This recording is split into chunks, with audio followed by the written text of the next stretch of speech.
Hello, everyone. I am the narrator, and I'm here to help you today. Before we start, click the like button and subscribe to the channel. Now, let's begin. Get comfortable and relax. The first time the car passed me, I barely noticed it the second time. I felt a twinge of unease. By the fifth time, my heart was pounding so hard I could barely hear the sound of my own ragged breathing. As I sat there in my broken-down sedan on that pitch-black stretch of highway, I realized with growing horror that I wasn't just stranded, I was being hunted.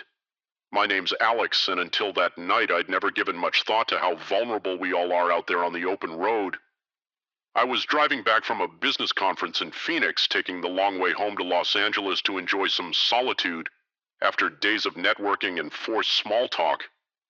It was just past midnight, and I was the only car on that lonely stretch of Highway 60 cutting through the Arizona desert. I remember thinking how beautiful the night was. The sky was a tapestry of stars unobscured by city lights, and a full moon bathed the desert landscape in an ethereal glow.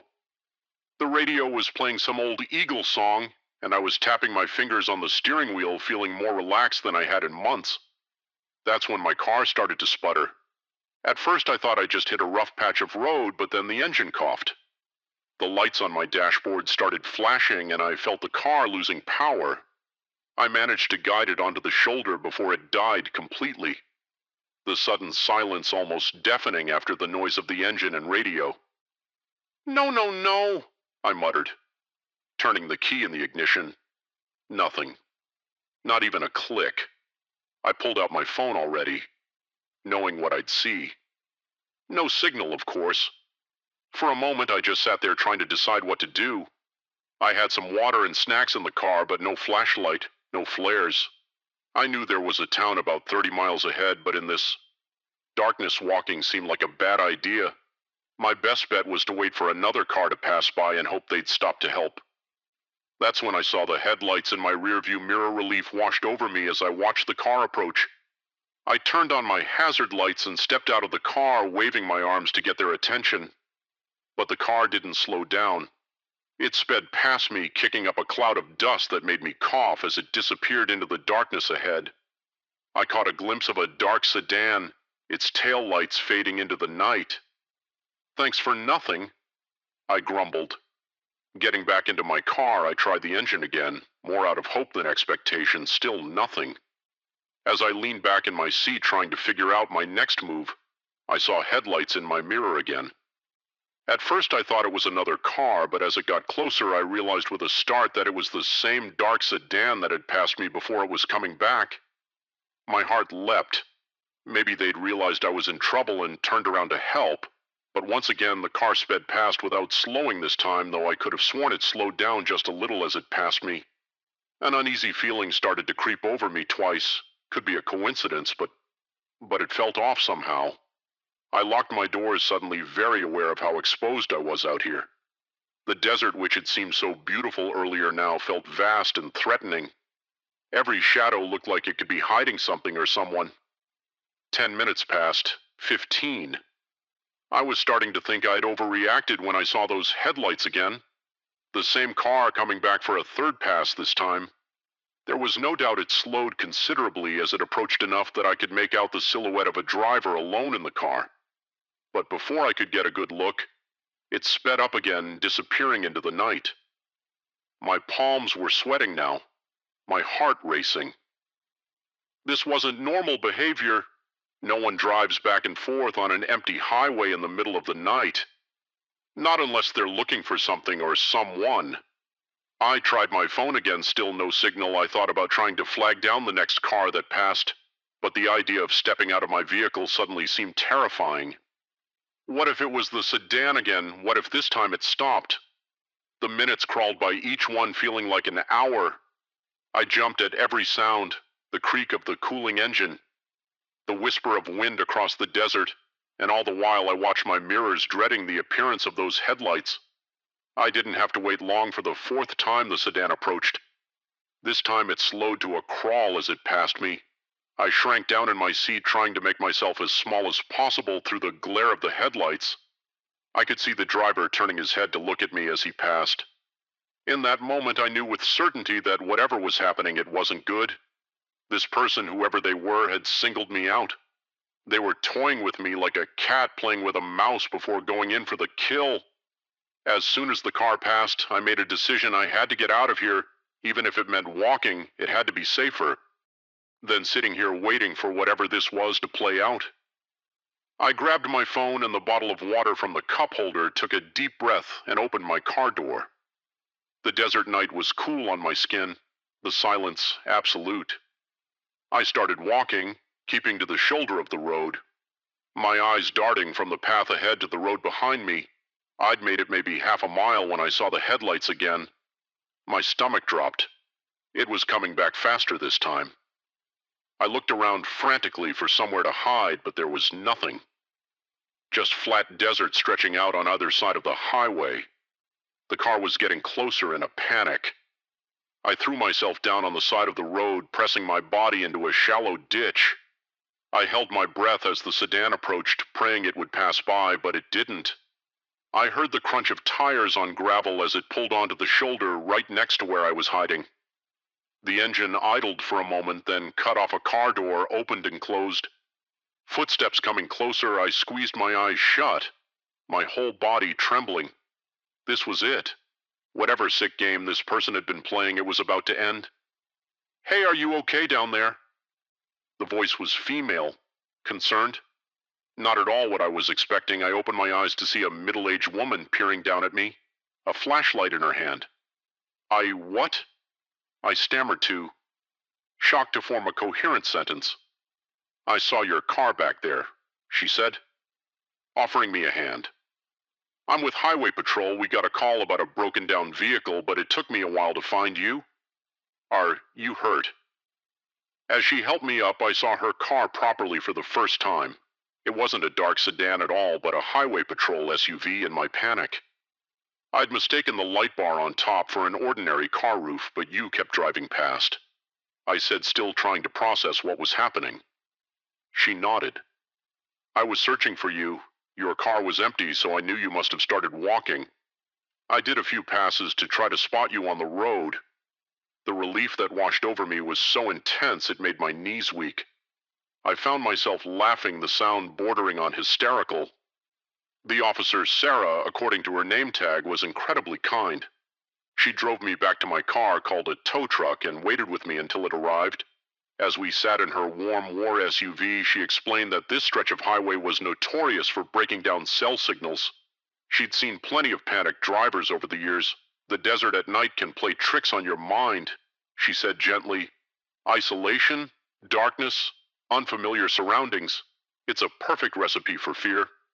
As I watched my car being loaded onto the tow truck, I felt a mix of embarrassment and lingering unease. I knew Sarah was right. I'd let my imagination run wild, turning an act of kindness into a nightmare scenario, but I couldn't shake the memory of that fear, the absolute certainty that I was in danger. It's been months since that night, and I still think about it.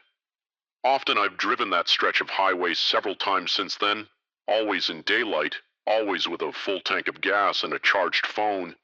And each time I say a silent thank you to Sarah, the Highway Patrol officer who unknowingly saved me from my own fears. But sometimes on dark nights, when I'm driving alone, I still check my rearview mirror a little more often than necessary, because the truth is, you never know what's out there on those long, lonely roads. And sometimes the greatest danger isn't what's lurking in the shadows. It's the shadows our own minds create. The shovel struck something hard, sending a jolt up my arms. I paused, wiping sweat from my brow with a muddy hand. We'd been digging for hours, and the well was supposed to be nothing but dirt for at least another 10 feet. I called down to my son Jake, who was working beside me in the hole. "Hey, grab the flashlight, will you? I think we hit something." Little did I know that metallic clang would be the sound that changed everything I'd inherited this farm from my uncle. 6 months ago, it was a fixer-upper, to put it mildly, but it was a chance for a fresh start. After the divorce, Jake and I had thrown ourselves into the work fixing fences, repairing the barn, and now digging a new well. The old one had run dry years ago, and we needed water. If we were going to make a go of this place, Jake shone the flashlight where my shovel had struck the beam, reflected off something smooth and metallic, a stark contrast to the dark earth surrounding it. "What is that, Dad?" Jake asked, his voice a mix of curiosity and apprehension. I shrugged already, scraping away more dirt with my hands. "I don't know, but let's find out." As we dug, the object began to take shape. It was a metal container about the size of a small suitcase. It looked old, the once shiny surface now pitted and corroded. My mind raced with possibilities: a time capsule, buried treasure, or just some farmer's junk tossed in a hole and forgotten. It took another hour of careful digging to free the container from the earth. By the time we had out of the well, the sun was setting, casting long shadows across the field. We carried our find back to the barn, both of us silent, lost in our own thoughts about what might be inside. Under the harsh glare of the barn's floodlights, I examined the container more closely. It was sealed tight with no obvious way to open it. A faded inscription was barely visible on one side, but years of corrosion had made it illegible. "Should we open it?" Jake asked, practically bouncing with excitement. I hesitated. Part of me wanted to call the police or maybe a lawyer. What if this was evidence of something? But curiosity won out. "All right," I said. Reaching for a crowbar stand back, it took some effort, but finally the lid creaked open. The smell hit us. First musty and damp like an old cellar inside. Protected by layers of waxy paper was a stack of documents and photographs. I picked up the first photo, holding it under the light. It showed a young woman, maybe in her early 20s, smiling at the camera.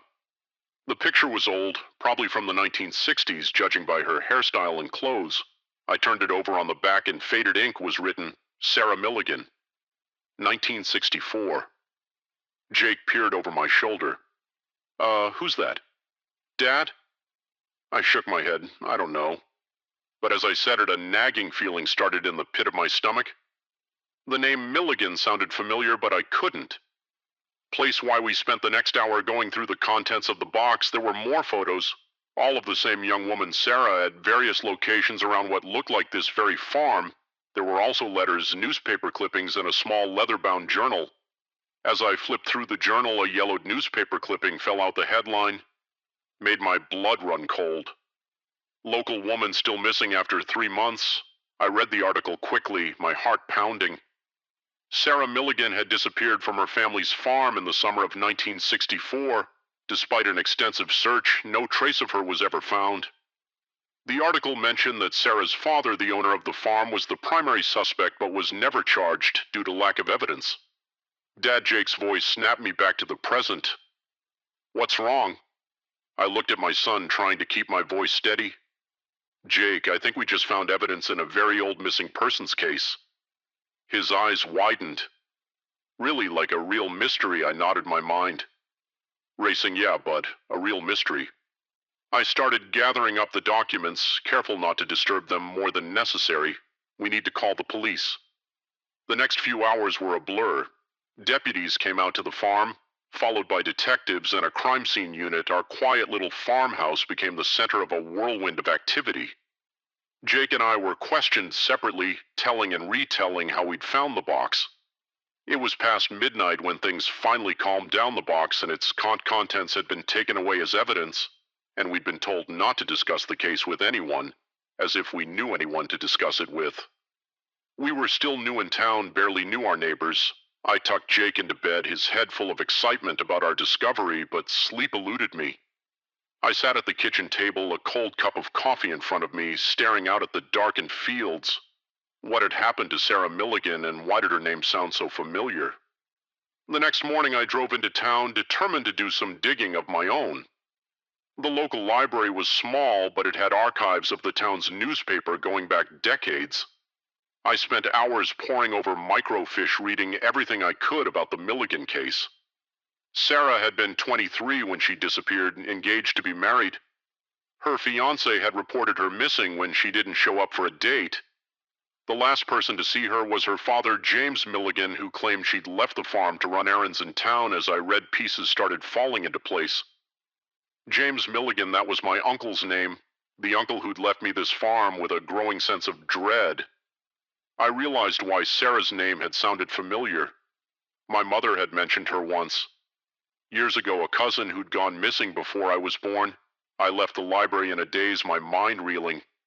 Had my uncle been involved in Sarah's disappearance? Had I inherited not just a farm, but a dark family secret? When I got home, there was a police car in the driveway, Detective Reeves. The lead investigator was waiting for me. "Mr. Collins," she said as I got out of my truck, "we need to talk." We sat at the kitchen table, the same one where I'd spent a sleepless night.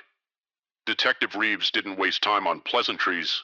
"We've identified the DNA on some of the items in the box." She said, her eyes pouring into mine. "It matches Sarah Milligan. We're treating this as a homicide investigation now," I nodded. Not trusting myself to speak, "Mr. Collins, I have to ask, did you know anything about this before you found that box?" I shook my head vehemently. "No, absolutely not. I inherited this farm from my uncle 6 months ago. I never even met him." She raised an eyebrow. "Your uncle?" I took a deep breath.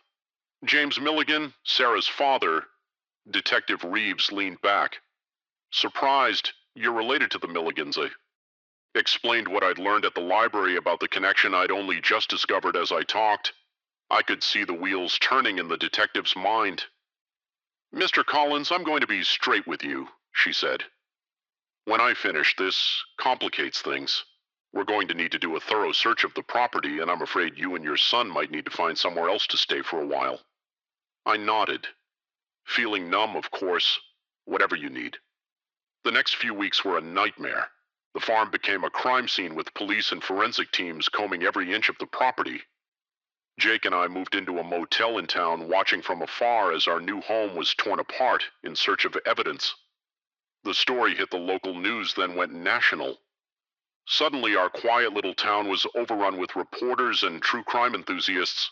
Everyone wanted to know about the mysterious box, about Sarah Milligan, about the farmer who'd inherited a decades-old secret. I tried to shield Jake from the worst of it, but it was impossible to hide everything. He was old enough to understand the basics of what was happening, and his initial excitement about solving a mystery had given way to a more somber understanding of the reality we were facing. It was Jake who asked the question I'd been avoiding. "Dad, do you think Uncle James did it? Do you think he killed Sarah?" I pulled him close, wishing I had a better answer. "I don't know, buddy, I really don't know." As the investigation dragged on, more details emerged. Old case files were reopened. Witnesses reigned. The picture that emerged was a sad one. Sarah had wanted to leave the farm to start a life with her fiancé. James Milligan had opposed the marriage, wanting Sarah to stay and help run the family business. But there was no smoking gun, no confession, just a lot of circumstantial evidence, and a family torn apart by secrets and suspicion. Finally, after nearly 2 months, we were allowed to return to the farm. The police had found no other evidence, and while the investigation remained open, they had no reason to keep us from our home. The farm felt different now. Every creaking floorboard, every rustle in the field seemed to whisper of long-buried secrets. I found myself avoiding the spot where we'd found the box, as if Sarah's ghost might be lingering there. As we settled back into our routines, I couldn't shake the feeling that we were living in the shadow of a tragedy. The farm that was supposed to be our fresh start now felt tainted, haunted by the echoes of the past. But we stayed partly because we had nowhere else to go, but also because it felt like we owed it to Sarah to uncover the truth, to bring her story to light. After so many years of silence, I don't know if we'll ever know exactly what happened to Sarah Milligan, but I do know that her story and the secrets of this farm are now a part of our lives, and somehow we'll find a way to live with that, to honor her memory while building our own future on this land. Every time I pick up a shovel. Now I can't help but wonder what other secrets might be buried beneath our feet, and are some things better left undiscovered? The first time I saw the blue sedan, I thought nothing of it.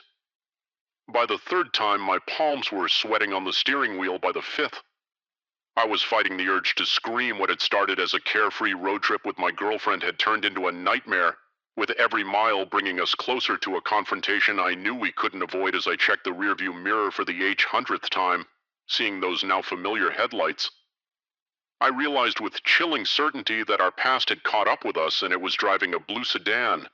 My name's Alex, and until 3 days ago I thought I knew what fear was. I'd been scared before, who hasn't? But true terror, the kind that seeps into your bones and turns your world upside down. That was new, and it all started with a car that just wouldn't go away. Mia and I had been planning this cross-country road trip for months. Both of us were burned out from our jobs in New York and we needed a break. The plan was simple drive from New York to California, taking our time seeing the sights and reconnecting with each other away from the stress of the city. The first 2 days were perfect. We sang along to cheesy pop songs, ate too much junk food at roadside diners, and marveled at how big and beautiful the country really was. We were somewhere in the middle of Ohio when I first noticed the blue sedan. It was just a glimpse in my rearview mirror, a nondescript car, maybe a Toyota or Honda. A few cars behind us on the highway, I didn't think anything of it at the time. Why would I? It was just another car on a busy highway. But then we stopped for gas about an hour later and I saw it pull into a pump across from us again. I didn't really register it. Lots of people need gas, right? It wasn't until we stopped for lunch at a diner in the middle of nowhere, Indiana, that the first inkling of unease crept in as we were leaving. I saw that same blue car pull into the parking lot. The windows were tinted so I couldn't see the driver, but something about it made the hair on the back of my neck stand up. I mentioned it to Mia as we got back on the road. "Hey, does that blue car look family familiar to you?" She glanced back, then shrugged. "Maybe it's a pretty common car, though, probably just a coincidence." I tried to believe her, but I couldn't shake the feeling that something was off. I started paying more attention, watching for the car in my mirrors, and sure enough, it was always there. A few cars back, never getting too close, but never falling too far behind. By the time we crossed into Illinois, I was certain we were being followed. The blue sedan, F, was always there at every rest stop, every gas station, every time we pulled over to stretch our legs or take in a view. Mia could see how tense I was getting. "Alex, you're being paranoid," she said, but I could hear the note of uncertainty in her voice. Why would anyone be following us? I didn't have an answer for her. We were just a normal couple on a road trip who would want to follow us. But I couldn't deny what I was seeing as we approached Chicago. I made a decision: we're going to lose them. I told Mia, taking a sudden exit off the highway. "Alex, what are you doing?" Mia asked, gripping the dashboard as I made a sharp turn onto a side road. "Trust me," I said. My eyes flicking constantly to the rearview mirror. "If they're really following us, we'll know for sure." Now I drove us through a maze of suburban streets, making random turns, doubling back on ourselves for a while. I thought we'd lost them, but then, as we merged back onto a main road, I saw the blue sedan still behind us. "Oh my God," Mia whispered, "you were right." Fear gave way to determination. I pressed down on the accelerator, weaving through traffic, taking random exits and back roads. But no matter what I did, the blue sedan stayed with us always. Just within sight as night fell, we found ourselves on a lonely two-lane highway. Somewhere in western Illinois, we hadn't seen another car for miles. Just us and the blue sedan, its headlights burning in our rearview mirror, and we need to confront them. I said, my knuckles white on the steering wheel. "This has gone on long enough." Mia looked at me, her face pale in the dashboard. "Lights, are you sure that's safe?" I wasn't sure of anything anymore, but I knew we couldn't keep running. We don't have a choice. We're almost out of gas and we can't keep driving forever. I saw a turnoff ahead, a dirt road leading into a field without signaling. I made a sharp turn, kicking up dust as we bumped down the uneven track. The blue sedan followed about a quarter mile and I stopped the car and cut the engine. The blue sedan pulled up behind us, its headlights illuminating our car in stark relief. "Stay in the car," I told me. My heart pounding so hard I could barely hear my own voice. "Lock the doors if anything happens. Drive away as fast as you can," before she could protest. I was out of the car, squinting into the glare of the headlights. "Who are you?" I shouted. "Why are you following us?" For a long moment, nothing happened. Then, slowly, the driver's door of the blue sedan opened. A figure stepped out back, lit by the headlight. So I couldn't make out any features, Alex. A familiar voice called out, and I felt my world tilt. "Sideways, is that really you?" As the figure stepped forward, I felt my legs go weak.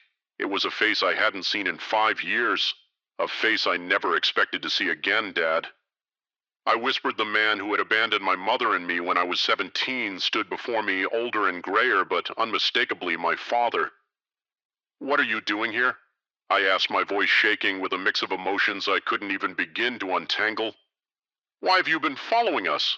He took another step forward, his hands raised as if to show he meant no harm. I saw you in Ohio. I couldn't believe it at first.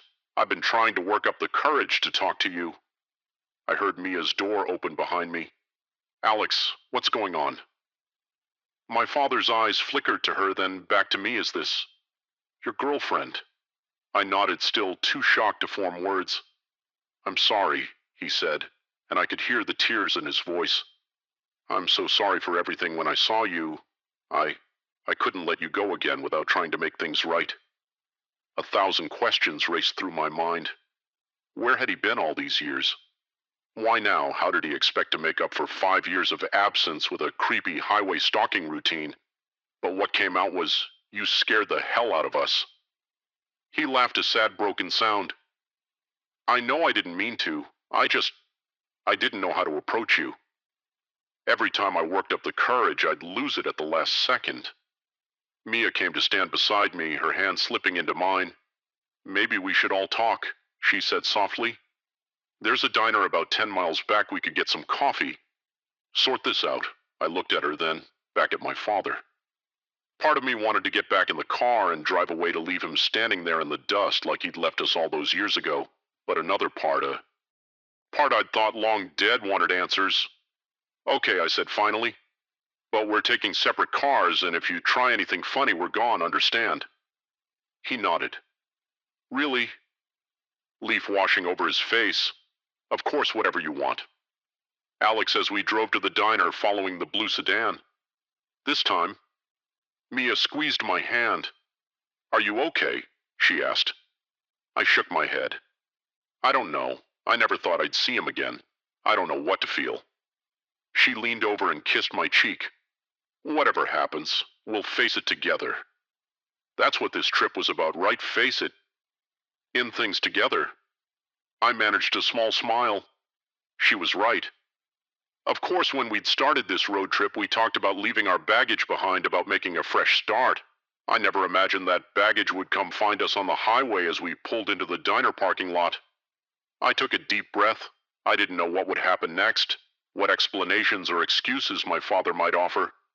I didn't know if I could forgive him or if I even wanted to try, but I did know one thing.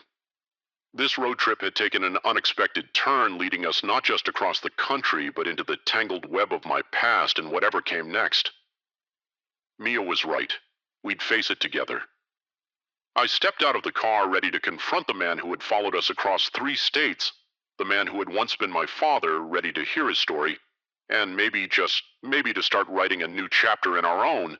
As we walked into the diner, the smell of coffee and the hum of late-night conversations washing over us, I realized that sometimes the most important journeys aren't about the destinations we plan, but the unexpected detours that force us to face the things we've been running from all along.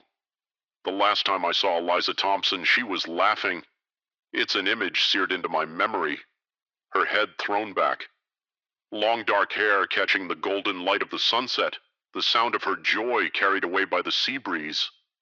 I didn't know then that it would be the last time I'd ever see her, that in less than 12 hours she would vanish, without a trace, leaving behind nothing but questions and a growing sense of dread that threatened to swallow us all. I'm getting ahead of myself.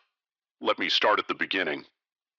My name is Michael Chen, and I was a security officer aboard the Emerald Princess, a luxury cruise ship making its way through the Caribbean. It was my 3rd year on the job, and I thought I'd seen it all. Drunken brawls, petty theft, the occasional medical emergency. Nothing I couldn't handle, but Eliza's disappearance, that was something else entirely. It started like any other day at sea. I began my shift at 6 a.m., making my rounds through the ship's corridors and public areas. Everything was quiet, most passengers still asleep in their cabins as I passed by the ship's grand atrium. I nodded to Eliza, who was just finishing up her night shift at the reception desk. Morning, Michael, she said, stifling a yawn. Anything exciting planned for today? I shrugged. Just the usual. You should get some rest. You look beat. She laughed. Gathering her things. Oh, I will, but first I'm going to watch the sunrise from my favorite spot on the upper deck. Want to join me? I hesitated. I was on duty, but it was a quiet morning. Sure, why not? I could use some fresh air. We made our way to a secluded spot on deck 16, leaning against the railing as the sky slowly lightened. Eliza closed her eyes, breathing in the salty air. "I love this," she said softly. "No matter how many cruises I work, this never gets old." I I watched her out of the corner of my eye, struck by how peaceful she looked. We'd become friends over the past few months, sharing meals in the crew mess and swapping stories during our off hours, but in that moment I realized there was still so much I didn't know about her. "How long have you been working on cruise ships?" I asked. She opened her eyes, a wistful smile playing on her lips. "5 years now. It was supposed to be just a gaper thing after college, but I fell in love with it. The travel, the people, the sense of adventure." I nodded, understanding completely. It was why I'd stayed with this job too. Despite the long hours and time away from home, we chatted for a while longer as the sun crept above the horizon, painting the sky in brilliant oranges and pinks. Finally, Eliza yawned again. "I should really get some sleep," she said. "Thanks for the company. Michael, see you later." I nodded, watching as she walked away. It was the last time I would see her alive. The rest of my shift passed uneventfully. It wasn't until that evening during the nightly staff meeting that I realized something was wrong. Eliza wasn't there. Has anyone seen Thompson? "Our supervisor?" Rita asked. Frowning at her clipboard, she was supposed to start her shift an hour ago. Murmurs of confusion, through the room. It wasn't like Eliza to be late, let alone miss a shift entirely. "I saw her this morning. I offered she was heading to her cabin to sleep after the night shift." Rita's frown deepened. "Can you go check on her? Make sure she's all right?" I nodded, an uneasy feeling settling in my stomach as I made my way to the crew quarters. I knocked on Eliza's door, calling her name. No response. I used my master key to enter, half expecting to find her sound asleep. The cabin was empty. The bed was made looking like it hadn't been slept in Eliza's uniform for the evening. Shift was laid out neatly on a chair. Her phone was on the nightstand. It screened dark. I radioed Rita. "She's not here. The cabin looks untouched since this morning." There was a long pause before Rita responded. "Initiate search protocol." Now the next few hours were a blur of activity. We combed every inch of the ship from the engine room to the uppermost decks. We reviewed security footage, interviewed crew members and passengers, but there was no sign of Eliza. The last confirmed sighting of her was on the security camera outside her cabin at 7:12 a.m. The footage showed her entering her room, closing the door behind her, and then nothing. No footage of her leaving, no sign of disturbance. It was as if she had simply vanished into thin air as the night wore on and our search turned up nothing. The atmosphere on the ship grew tense. Passengers began to notice the increased security presence. Whispering among themselves, rumors started to spread by morning. We had to face facts. We had a missing person on our hands. The captain made an announcement asking for any information about Eliza's work. Whereabouts her picture was displayed on screens throughout the ship. We contacted the nearest port authorities and the cruise LIN's head office. A Coast Guard search was initiated, though we all knew the chances of finding someone in the vast expanse of the Caribbean were slim to none. I couldn't shake the feeling that I was somehow responsible. If only I'd walked her to her cabin that morning, if only I'd checked on her sooner. The image of her laughing in the sunrise haunted me as the investigation ramped up.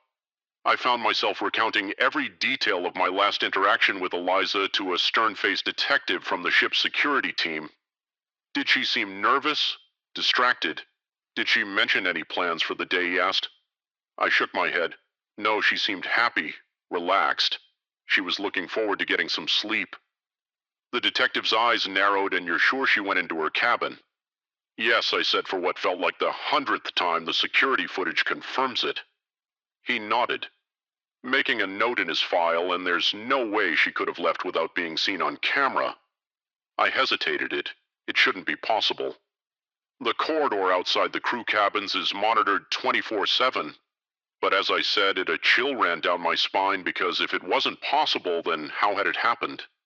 Days passed and the mystery only deepened. Eliza's cabin was thoroughly searched, revealing nothing out of the ordinary. Her passport, wallet, and all personal belongings were accounted for. There were no signs of a struggle, no evidence of foul play theories, abounded among the crew and passengers alike. Some believed she had somehow fallen overboard, though how she could have done so without anyone noticing was unclear. Others whispered about suicide, but those who knew Eliza dismissed this outright. She had been happy with no signs of depression or distress. The most disturbing theory, the one that kept me awake at night, was that someone on the ship was responsible for her disappearance. The thought that one of our passengers or crew members could be a killer walking among us was almost too horrifying to contemplate. As the days turned into weeks, the investigation hit dead end after dead end. The ship completed its scheduled cruise and returned to port, where more intensive forensic work could be done, but even with the full resources of law enforcement brought to bear. No new leads emerged. Eliza's family flew in their faces, drawn with worry and grief. I watched from a distance as they were briefed by the investigators, saw the mother collapse into sobs as the reality of the situation sunk in. I wanted to approach them to offer some words of comfort, but what could I possibly say in the end? The Emerald Princess set sail again with a new crew member taking Eliza's place at the reception desk. Life on board returned to normal, or a semblance of it, but for those of us who had known her, who had searched for her, who had been left behind with nothing but questions, things would never be the same. I stayed on with the cruise line, unable to leave while Eliza's fate remained unknown. Each new port brought a flicker of hope that some clue would surface, that someone somewhere might have seen something, but as months passed with no new information, that hope began to fade. Sometimes in the quiet hours of the night, I find myself on deck 16, staring out at the endless expanse of the sea. I think about Eliza, about her laugh, about the way she loved watching the sunrise. I wonder where she is, if she's still out there somewhere, and I can't help but feel that the ocean knows the truth, holding its secrets in its unfathomable depths. The disappearance of Eliza Thompson remains an unsolved mystery, a ghost story whispered among cruise ship crews. For me, it's a constant reminder of how fragile our sense of security can be, how easily a life can vanish. Without a trace, and every time I see a passenger enter their cabin, every time I watch a security camera feed, I can't help but wonder. Could it happen again in this floating city of steel and glass, surrounded by the vast, indifferent sea? Are any of us truly safe? The Emerald Princess sails on, carrying its cargo of vacationers and secrets, and somewhere out, there perhaps Eliza is still laughing her voice, carried away by the endless ocean breeze.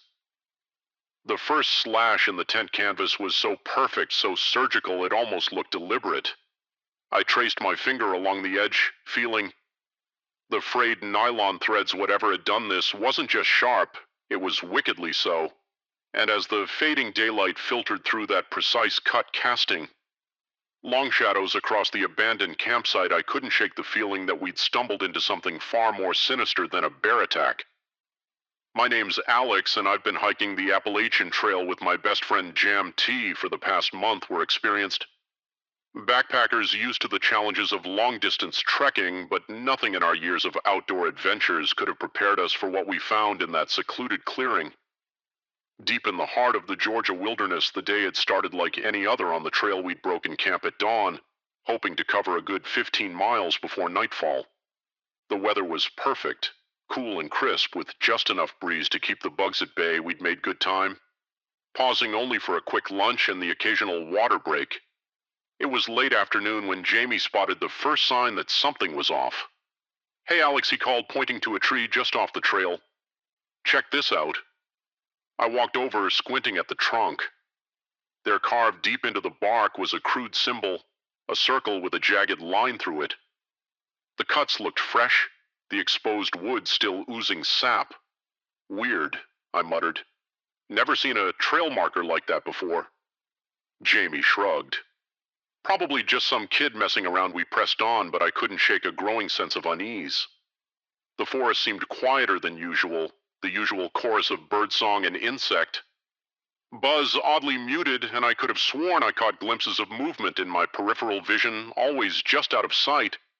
When I turned to look as the sun began to dip towards the horizon, we started looking for a suitable campsite. That's when we saw the clearing. It was perfect, a small level area nestled between two rocky outcroppings with a babbling stream nearby. But as we approached, we realized we weren't the first to discover this idyllic spot. The remains of a campsite lay before us, looking for all the world like its occupants had vanished in the middle of their stay.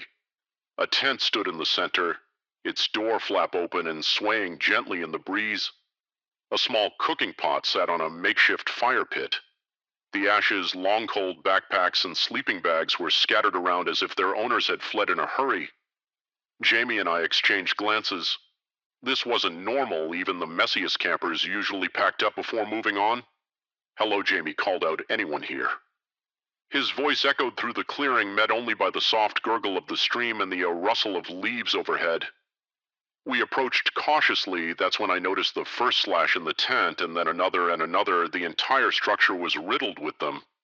Each cut precise and deliberate. What the hell, I breathed. Peering inside the ruined shelter, the interior was a mess. Sleeping bags were shredded clothes strewn about. A flashlight lay on its side, its beam creating eerie shadows as it illuminated a small notebook. I picked it up, flipping it open to the last entry. The handwriting was shaky, almost frantic. "Day 3, it's still out there. We can hear it moving around the camp at night. The others think I'm crazy, but I know what I saw. It's not a bear. It's not anything natural. God help us if it gets in." I showed the notebook to Jamie, watching as the color drained from his face. "We should go," he said, his voice barely above a whisper now. But as I turned to leave, something caught my eye. There, half hidden beneath a torn sleeping bag, was a camera. My hands shook as I picked it up, praying the battery wasn't dead. It wasn't. The screen flickered to life, showing the last image taken. My heart nearly stopped. The photo was dark, clearly taken at night, but there, just at the edge of the frame, illuminated by the flash, was something, a shape that was almost human, but not quite long, spindly limbs, a face that was more shadow than substance, and eyes that reflected the camera's flash like a cat's, but far larger. I dropped the camera, stumbling backwards. "We need to leave now." But as I turned, I realized with horror that the sun had nearly set. The forest around us was deepening into twilight shadows, lengthening and merging into an impenetrable gloom. Jimmy was already gathering his pack. "We can make it back to the trail if we hurry," he said, his voice tense. "We'll hike through the night if we have to." I nodded, snatching up my own backpack, but as I turned to go, a glint of metal caught my eye. There, half buried in the soft earth near the fire pit, was a small silver locket. Without thinking, I scooped it up and shoved it in my pocket. We set off at a brisk pace, trying to retrace our steps in the fading light. But nothing looked familiar. The trees seemed to press in closer, their branches reaching out like gnarled fingers.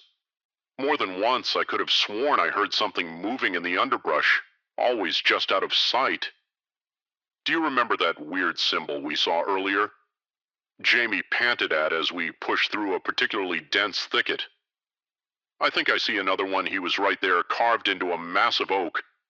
Was the same circle and line symbol we'd spotted before, but this one looked older. The edges of the carving weathered and moss-grown. "It's probably just a coincidence," I said, not believing my own words. "Come on, we need to keep moving." But as we pressed on, more symbols appeared. Some were fresh, others ancient. They seemed to be guiding us, though, to what I couldn't say. The darkness was nearly complete now, our headlamps creating small islands of light and a sea of blackness. The forest had gone completely silent, save for the crunch of our boots on fallen leaves and the increasingly ragged sound of our breathing. That's when we heard it, a low, guttural sound, somewhere between a growl and a moan. It seemed to come from everywhere and nowhere. At once, Jimmy froze. "What was that?" I shook my head, unable to speak. Every instinct screamed at me to run, but I knew that panicking now would only get us more lost. We pushed on, moving as quietly as we could, but the sounds continued, growing closer. Branches snapped behind us, something rustled in the canopy overhead, and then just ahead I saw a flicker of movement, a shape tall and impossible. Thin, slipped between two trees. In the brief flash of my headlamp, I caught a glimpse of pale, elongated limbs and a face that was little more than a dark void. with pinpricks of reflected light where eyes should be run. I yelled, all thought of stealth forgotten. We crashed through the undergrowth, blind panic driving us forward. Branches whipped at our faces. Roots threatened to trip us at every step. The sounds behind us grew louder, a cough of inhuman shrieks and growls. I don't know how long we ran, it could have been minutes or hours, but suddenly, miraculously, we burst out onto a wide gravel road. A park ranger station stood just ahead, its windows glowing with welcoming light. We staggered towards it, gasping for breath as we reached the door. I chanced to look back at the forest. We just escaped there. At the edge of the trees stood a figure, tall, impossibly thin, with limbs that seemed too long for its body. It raised a hand more claw than human appendage, and for a moment I thought it would pursue us into the light, but then it turned, melting back into the shadows of the forest. In seconds it was gone, leaving no trace of its presence. The rangers were skeptical of our stories.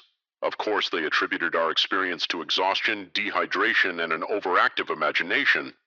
But they did send out a search party to investigate the abandoned campsite. They found nothing. No slash tent, no scattered gear, not even a trace of a campfire. It was as if the entire scene had vanished into thin air in the days that followed. As Jamie and I recovered in a nearby town, I thought often of that silver locket I'd pocketed in my panic when I finally worked up the courage to open it. I found a small photo inside a smiling family: mother, father, 2 kids posed in front of a familiar-looking clearing. I never reported finding the locket. Some part of me knew that doing so would only lead to more questions. Questions I wasn't sure I wanted answered. Jimmy and I never finished our hike by unspoken agreement. We packed up and headed home, our adventure on the Appalachian Trail. Cut short, we don't talk much about what happened in those woods. But sometimes on dark nights when the wind whispers through the trees, I find myself thinking about that abandoned campsite, about the thing we saw in the forest, and I wonder with a chill that goes bone deep if somewhere out there in the deepest, darkest parts of the wilderness, it's thinking about us too. The scream that tore through the cab of my truck that night wasn't human. It couldn't have been. No person could make a sound like that, raw, primal, and filled with a terror so deep it made my blood run cold. But it came from the man sitting next to me, the hitchhiker I'd picked up just an hour before, and as his eyes flew open, reflecting the dashboard lights, like some wild animals, I knew with sickening certainty that whatever had just happened, whatever he'd seen in his dreams, was far from over. My name's Jack, and I've been driving big rigs across the country for the better part of 2 decades.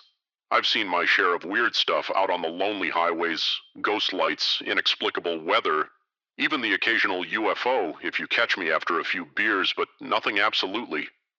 Nothing could have prepared me for what happened on that moonless night in the middle of nowhere. Nevada, it had started as a routine haul Phoenix to Seattle with a trailer full of electronics. I was making good time, the miles melting away under my wheels as I cruised through the desert night. The radio kept me company, a mix of old country tunes and late-night talk shows about conspiracy theories and alien abductions. I was about halfway through Nevada when I saw him, a lone figure standing by the side of the road, thumb out. Now, I'm not usually one for picking up hitchhikers, too many horror stories, too many risks. But something about this guy made me slow down. Maybe it was the lost look in his eyes, or the way he hugged himself against the chill desert wind. Whatever it was, before I knew it, I was pulling over. Where you headed? I called out as he approached. Anywhere but here, he replied, his voice barely above a whisper. I should have driven off right then, but instead I found myself saying, hop in. I'm going to Seattle if that works for you. He climbed into the passenger seat, bringing with him the smell of dust and something else, something I couldn't quite place up close. He looked young, maybe mid-20s, with shaggy brown hair and eyes that seemed to dart nervously around the cab. I'm Jack, I said, pulling back onto the highway. Mike, he replied, not meeting my gaze. Thanks for the ride. We drove in silence for a while, the only sound the rumble of the engine and the whisper of tires on asphalt. I tried to make conversation a few times, but Mike's responses were monosyllabic at best. Eventually, I gave up, focusing on the road ahead. It was about an hour later when I noticed Mike had fallen asleep, his head Leaning against the window, I turned the radio down a notch, not wanting to disturb him. That's when things started to get weird. It began with a twitch, just a small movement of his hand. Then his breathing changed, becoming rapid and shallow. His eyes started moving frantically, behind closed lids and like he was in the depths of some intense dream. I was just about to wake him, worried he might be having some kind of fit, when he started muttering. At first it was too low to make out, but it quickly grew louder. No, no, please don't let it find me. A chill ran down my spine. His voice was filled with pure, unadulterated fear. Hey, buddy, I said, reaching out to shake his shoulder. Wake up, you're having a nightmare. But he didn't wake. Instead, his muttering grew more frantic, his body starting to thrash in the seat. It's coming. Oh God, it's coming. Can't you see it? Can't you see its eyes? And that's when he let out that scream. The one that made me nearly drive off the road. His eyes flew open, wild and unfocused, reflecting the green glow of the dashboard. Like some nocturnal animal, I managed to pull over my heart, pounding in my chest. Mike. Mike, snap out of it. He turned to look at me, but his eyes seemed to be seeing something else. Something. Beyond me, it followed me. He whispered, his voice hoarse from screaming. Oh God, Jack, it followed me into the truck. I felt the hairs on the back of my neck stand up. What followed you, Mike? There's nothing here but us. He shook his head violently. You can't see it, but it's here. It's always here. His eyes darted around the cab, following something invisible. We have to get out now before I could stop him. He'd thrown open the passenger door and leapt out into the night. I cursed, fumbling with my seat belt before following him. The desert night was cold and still the only sound. The tick of the cooling engine and Mike's ragged breathing. He stood a few feet from the truck arms, WRA wrapped around himself, shaking like a leaf. Mike, I said, approaching him slowly like you would a spooked animal. What's going on? What do you think is following you? He turned to me, his face pale in the truck's headlights. I don't know what it is, but it's been after me for days. Ever since I found that thing in the desert. What thing? I asked, a sick feeling growing in my gut. Mike reached into his pocket with a shaking hand, pulling out what looked like a small stone, but as he held it up I realized it wasn't a stone at all. It was some kind of artifact carved with intricate symbols I'd never seen before. In the harsh glare of the headlights it seemed to shimmer and shift as if the symbols were moving.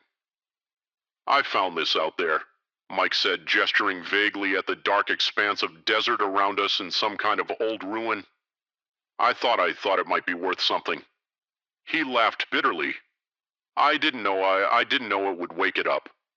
Wake what up?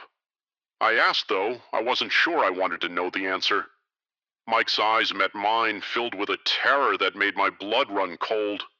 The thing that lives in the spaces between the thing that hunts in dreams, it wants this back. He held up the artifact and it wants me for taking it. I wanted to tell him he was crazy, that he just had a nightmare, that there was no monster hunting him. But the conviction in his voice, the raw fear in his eyes, it was impossible to dismiss. Okay, I said, trying to keep my voice calm. Okay, so why don't we just give it back, throw that thing away and be done with it? Mike shook his head frantically. I've tried, it doesn't work like that. It's like it's attached to me now. The only way to get rid of it is to pass it on to someone else, to make them take it. A chill ran down my spine as I realized what he was saying.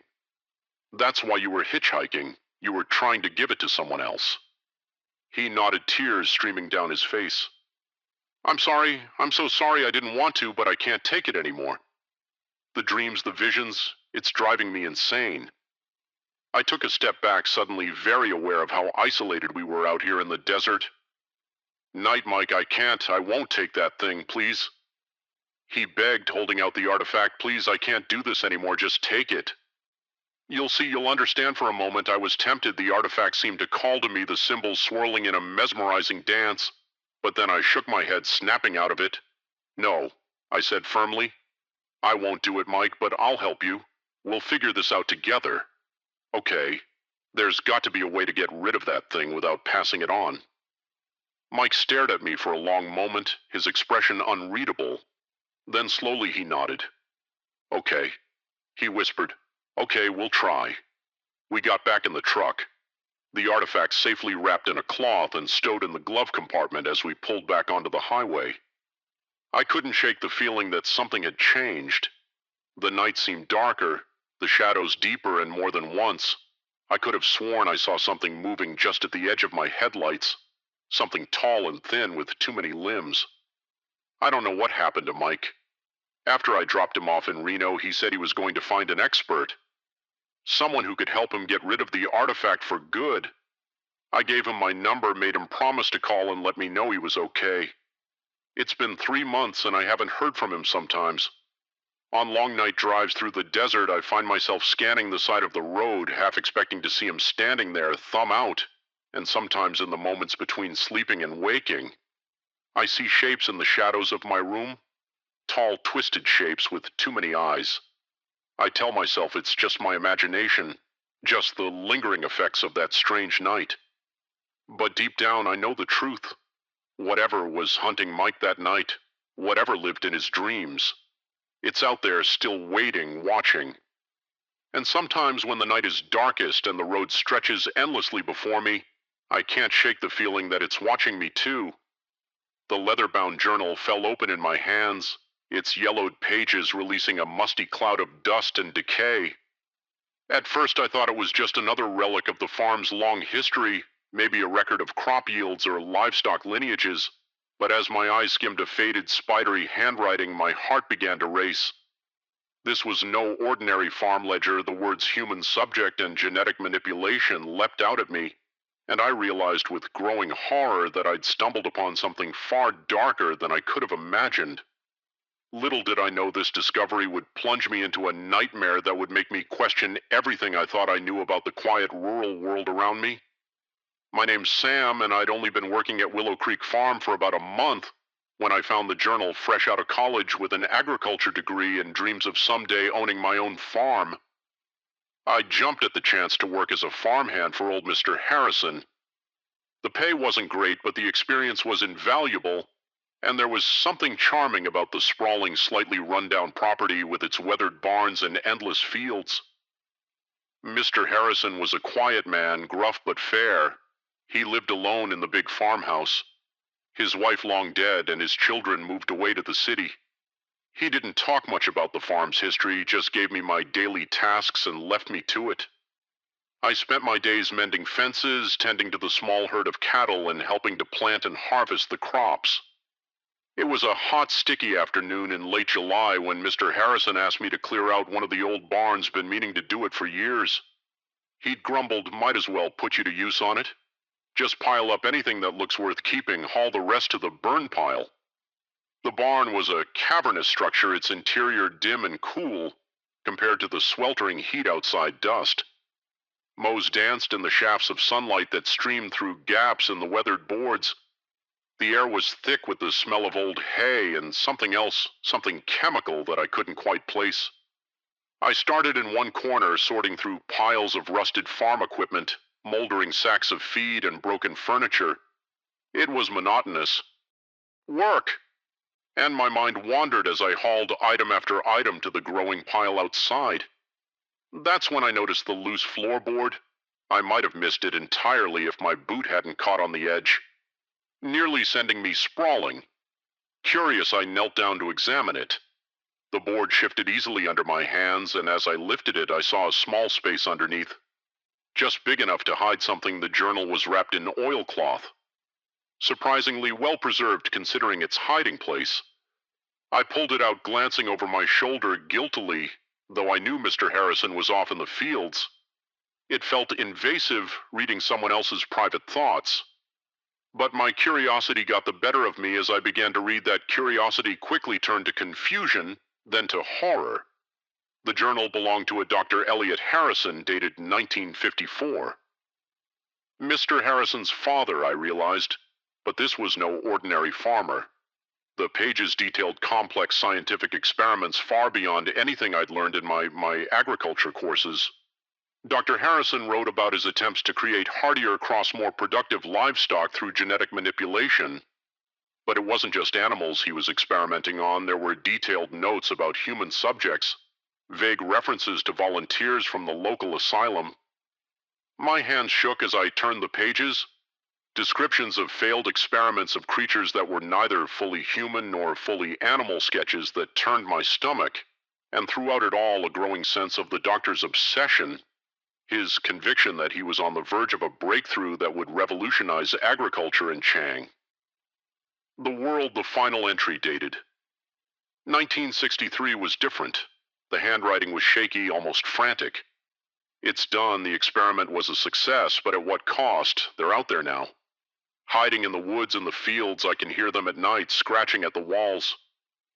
God forgive me for what I've created. I snapped the journal, shut my heart pounding. This had to be some kind of sick joke, right? Or maybe the ramblings of a madman. There was no way any of this could be real. But even as I tried to rationalize it, memories of odd occurrences around the farm began to surface. The strange noises I'd heard at night dismissed as wildlife. The areas of the property Mr. Harrison had warned me to avoid, the way the cattle sometimes seemed spooked by something I couldn't see. I shoved the journal back into its hiding place, my mind reeling. I needed to get out of this barn to get some fresh air and clear my head as I stepped outside, blinking in the harsh sunlight. I nearly ran into Mr. Harrison making progress.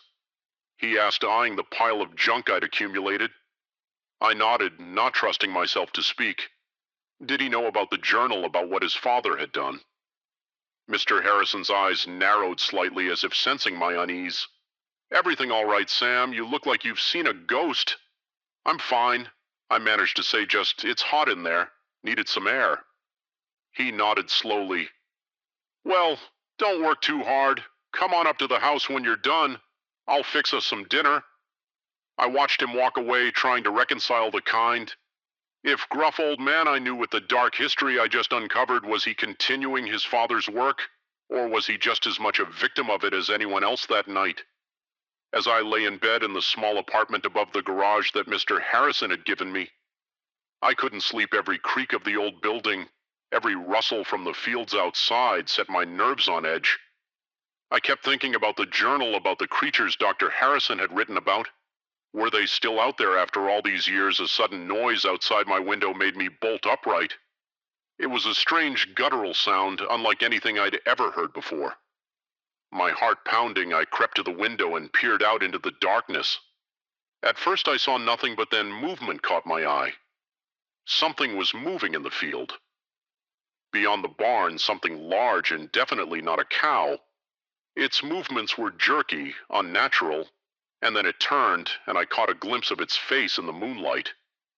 I stumbled back from the window, biting back a scream. What I'd seen, it wasn't human, but it wasn't fully animal either. It was something in between, something that should not exist. I spent the rest of the night huddled in my bed, every muscle tense, listening to the sounds of movement outside. When dawn finally broke, I was exhausted but relieved. Surely in the light of day, everything would make sense again, but as the days passed, strange occurrences began to multiply. Tools would go missing, only to turn up in odd places. The cattle grew increasingly agitated, especially at night, and more than once I caught Mr. Harrison staring off into the woods with a troubled expression. I thought about leaving, about packing up my things and getting as far away from Willow Creek Farm as I could, but something held me back. Curiosity maybe, or a sense of responsibility. Whatever Dr. Harrison had done, whatever he'd created, it was still out there, and maybe there was something I could do. About it, I began my own investigations carefully. At first I reread the journal, making notes, trying to understand the science behind Dr. Harrison's experiments. I explored the far reaches of the property areas Mr. Harrison had told me to avoid looking for signs of the creatures, and slowly I started to piece together the truth. The experiments hadn't ended with Dr. Harrison's last journal entry. They'd continued, passed down from father to son. Mr. Harrison wasn't just aware of what his father had done, he was trying to fix it. It all came to a head one stormy night in late August. I was awakened by the sound of breaking glass and Mr. Harrison's shouts. I raced to the farmhouse, rain lashing at my face, to find the front door splintered and hanging off its hinges. Inside the scene was chaos, furniture overturned, claw marks scoring the walls, and there in the center of the living room stood Mr. Harrison facing off against a creature that defied description, part human, part animal, its body a patchwork of mismatched parts, so its eyes glowing with an unnatural intelligence. "Sam," Mr. Harrison yelled when he saw me, "the syringe on the mantel." I saw it then, a large syringe filled with a glowing blue liquid. Without thinking, I grabbed it and tossed it to Mr. Harrison in one smooth motion. He caught it and plunged it into the creature's neck. The thing let out a howl that made my blood run cold. It thrashed wildly for a moment, then collapsed to the floor, its body seeming to melt and reform before my eyes. In moments, all that was left was an unconscious, very human-looking man. Mr. Harrison sank to his knees, his face a mask of exhaustion and relief. "It's over," he murmured. "It's finally over." In the days that followed, Mr. Harrison told me everything, how his father's experiments had created a handful of hybrid creatures, how they'd hidden in the woods for decades, occasionally venturing out to terrorize the farm, how he'd spent his life trying to find a cure, a way to reverse what his father had done. The man we captured that night was the last of them with him cured. The long nightmare was finally over, but the weight of it, the dark legacy of Willow Creek Farm, would stay with me forever. I still worked the farm with Mr. Harrison. We never spoke of that night to anyone else who would believe us, but sometimes on quiet nights when the wind whispers through the cornfields, I find myself scanning the tree line, wondering if we truly found them all. And I can't help but think about the thin line between scientific progress and playing God, and how easy it is to cross that line with the best of intentions. The secrets of Willow Creek Farm are buried now as they should be, but the lessons about responsibility, about the unforeseen consequences of our actions, those will stay with me always, and I'll never look at a quiet rural farm quite the same way. Again, the footprints ended abruptly in the middle of the field, as if their owner had simply vanished. Into thin air, I stood there, flashlight in hand, my mind struggling to make sense of what I was seeing. 20 years on the force, and I'd never encountered anything like this. The car was still running, keys in the ignition, the driver's personal belongings untouched. It was as if the driver had stepped out for a moment and just disappeared. Little did I know this seemingly routine call would lead me down a rabbit hole of inexplicable events and unsolved mysteries that would haunt me for years to come. My name's Sarah Jennings, and I've been a state trooper in Nevada for 2 decades. I thought I'd seen it all: high-speed chases, horrific accidents, even the occasional UFO report from some poor soul who'd been out in the desert heat too long. But nothing could have prepared me for what happened that night on a lonely stretch of Highway 50. Deep in the heart of what locals call the loneliest road in America. It started as a typical night shift. I was cruising along the highway, more tumbleweed than traffic keeping me company. When the call came in, a passing motorist had reported an abandoned vehicle on the side of the road, hazard lights blinking, standard procedure. I'd check it out, call a tow if necessary, and be on my way. As I pulled up behind the vehicle, a late model sedan, nothing remarkable about it, I noticed something odd.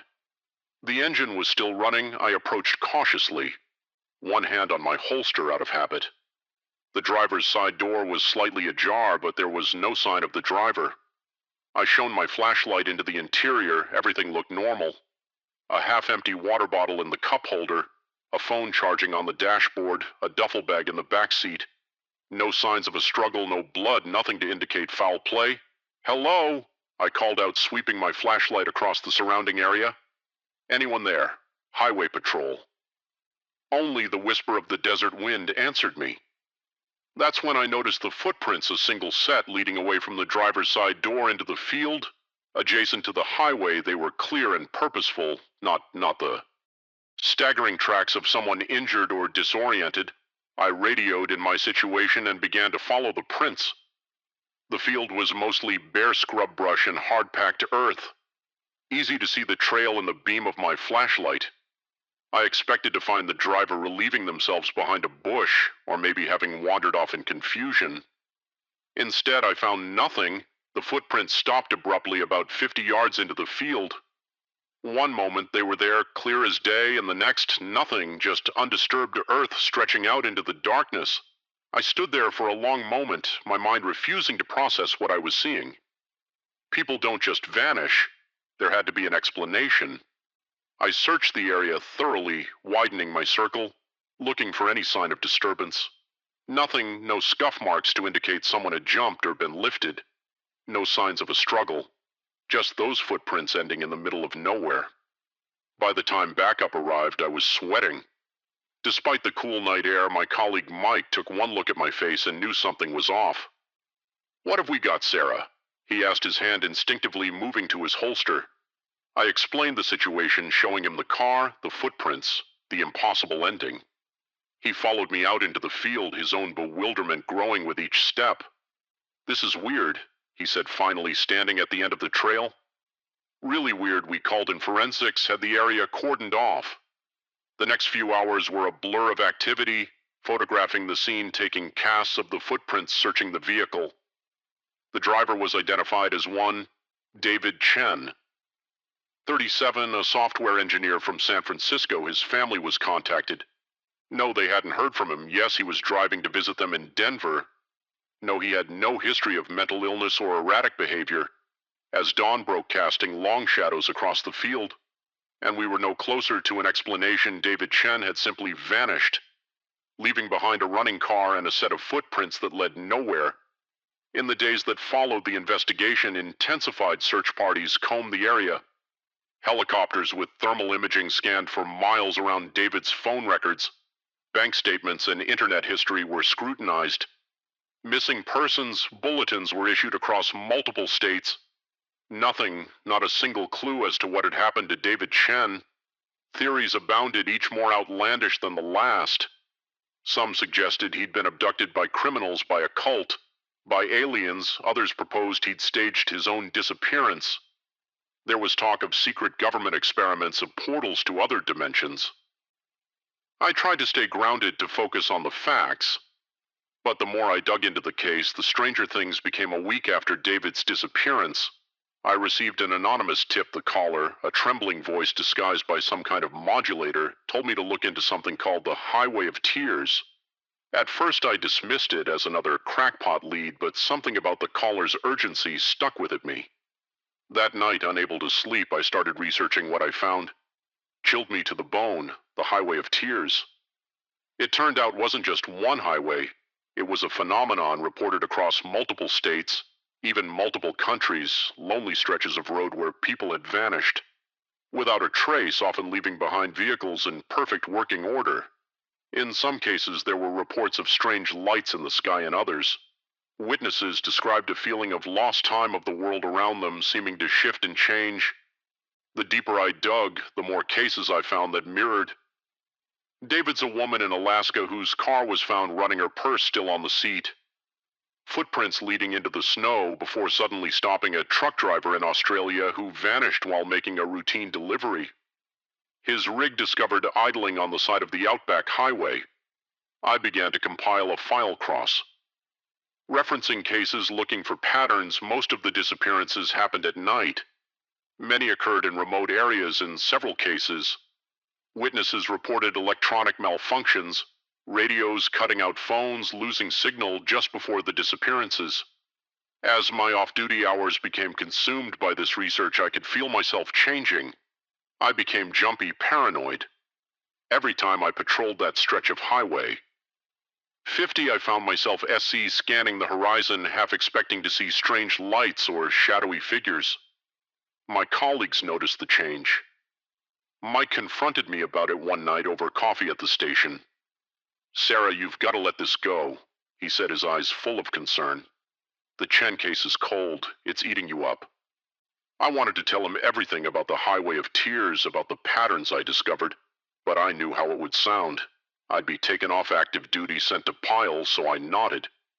Promised to take some time off to get my head straight, but I couldn't let it go. The next night I found myself back on Highway 50 off duty. My personal vehicle loaded with cameras and scanning equipment I'd borrowed from a friend in the UFO watching community. I don't know what I expected to find. Proof, maybe something to make sense of the senseless. To explain the inexplicable, what I got was something else entirely. It was just after midnight when my radio started to crackle with static. At first I thought nothing of it. Reception was spotty out here at the best of times, but then I noticed the lights on my dashboard flickering. My headlights dimmed, then brightened, then dimmed again, heart pounding. I pulled over to the side of the road. This was it. The electronic interference reported in other cases. I grabbed my camera, ready to document whatever came next. That's when I saw it. A light in the field beside the highway, not a flashlight or a vehicle headlight, but something different.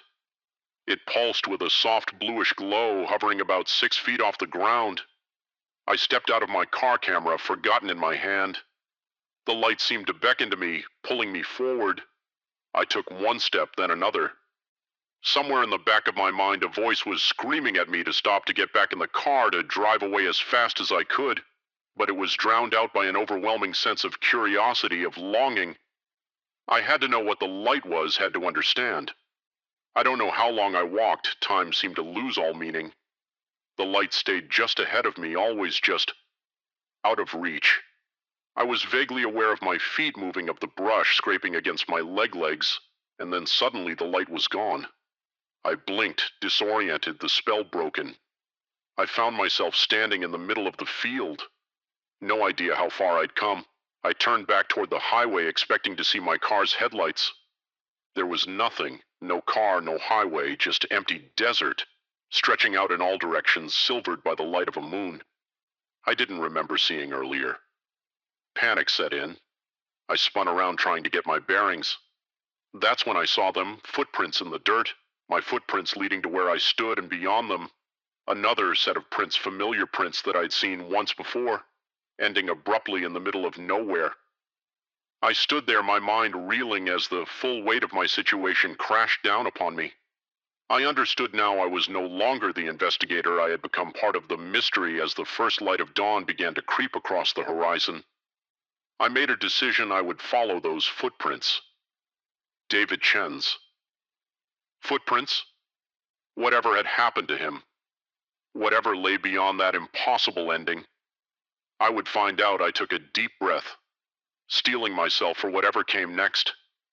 Then I stepped forward, leaving my own trail of footprints in the desert sand. Somewhere out there in the vast emptiness of the Nevada desert, there's an abandoned car with its engine still running, and a set of footprints leading nowhere. The highway of tears had claimed another victim, and I had become just another unsolved mystery on the loneliest road in America. The first footprint appeared like a phantom in the morning dew, its shape unmistakably human, yet far too large to belong to any of us. I stared at it, my coffee mug forgotten in my hand, as the rising sun cast long shadows across our ravaged campsite. Our food was strewn about, tents slashed, and an eerie silence hung in the air where birdsong should have been. But it was that single massive footprint that sent a chill down my spine. Whatever had visited us in the night was no ordinary animal, and I had a sickening feeling it wasn't done with us yet. My name is Alex, and this camping trip was supposed to be a chance for my family to reconnect, to escape the constant buzz of technology and remember what it was like to just be together. My wife Sarah, our 2 kids Lily and Max, and I had spent months planning this getaway to Blue Pine Campground, a remote site nestled deep in the mountains. We'd arrived late yesterday afternoon, the kids buzzing with excitement as we set up our tents and gathered wood for the fire. As the sun set, we roasted marshmallows and told ghost stories, our laughter echoing through the trees. It felt perfect, like we'd finally found a way to pause the hectic pace of our lives and just breathe. If only I'd known then how quickly our idyllic retreat would turn into a nightmare. The first sign that something was wrong came in the middle of the night. I woke to the sound of rustling outside our tent, far too loud to be a raccoon or any of the small wildlife we'd been warned about, grabbing my flashlight. I unzipped the tent flap and peered out the beam of light. Caught a flash of movement at the edge of our campsite. Something large ducked behind a tree too quickly for me to make out its shape. Heart pounding, I zipped the tent back up and lay awake for hours, listening to the sounds of something large moving around our camp. When morning came, the full extent of the intrusion became clear. Our cooler had been upended, its contents scattered across the ground. Claw marks scored the sides of our tents, and there in a patch of bare earth was that enormous footprint. Alex, what's going on? Sarah's voice snapped me out of my daze. She stood in the entrance of our tent, her eyes widening as she took in the scene. I tried to keep my voice calm for her sake. Looks like we had a visitor last night, probably a bear. But even as I said it, I knew it wasn't true. Bears didn't leave footprints like that. As Sarah woke the kids and we began to clean up the mess, I couldn't shake the feeling that we were being watched. The forest around us seemed too quiet, the shadows between the trees. Too deep. Dad, can we go home now? Lily asked, her voice small and frightened as she clutched her stuffed rabbit. I wanted nothing more than to say yes, to pack up our things and drive back to the safety of civilization. But when I tried to start the car, my blood ran cold. The engine sputtered and died, refusing to turn over no matter how many times I tried. It's okay, I told my family, trying to project a confidence. I didn't feel, probably just a dead battery. I'll hike down to the ranger station and get help. Sarah grabbed my arm, her eyes wide with fear. You can't go out there alone. What if whatever did this is still out there? I hesitated. She was right, of course, but what choice did we have? In the end, we decided to stick together. We packed some supplies and started down the trail towards the ranger station.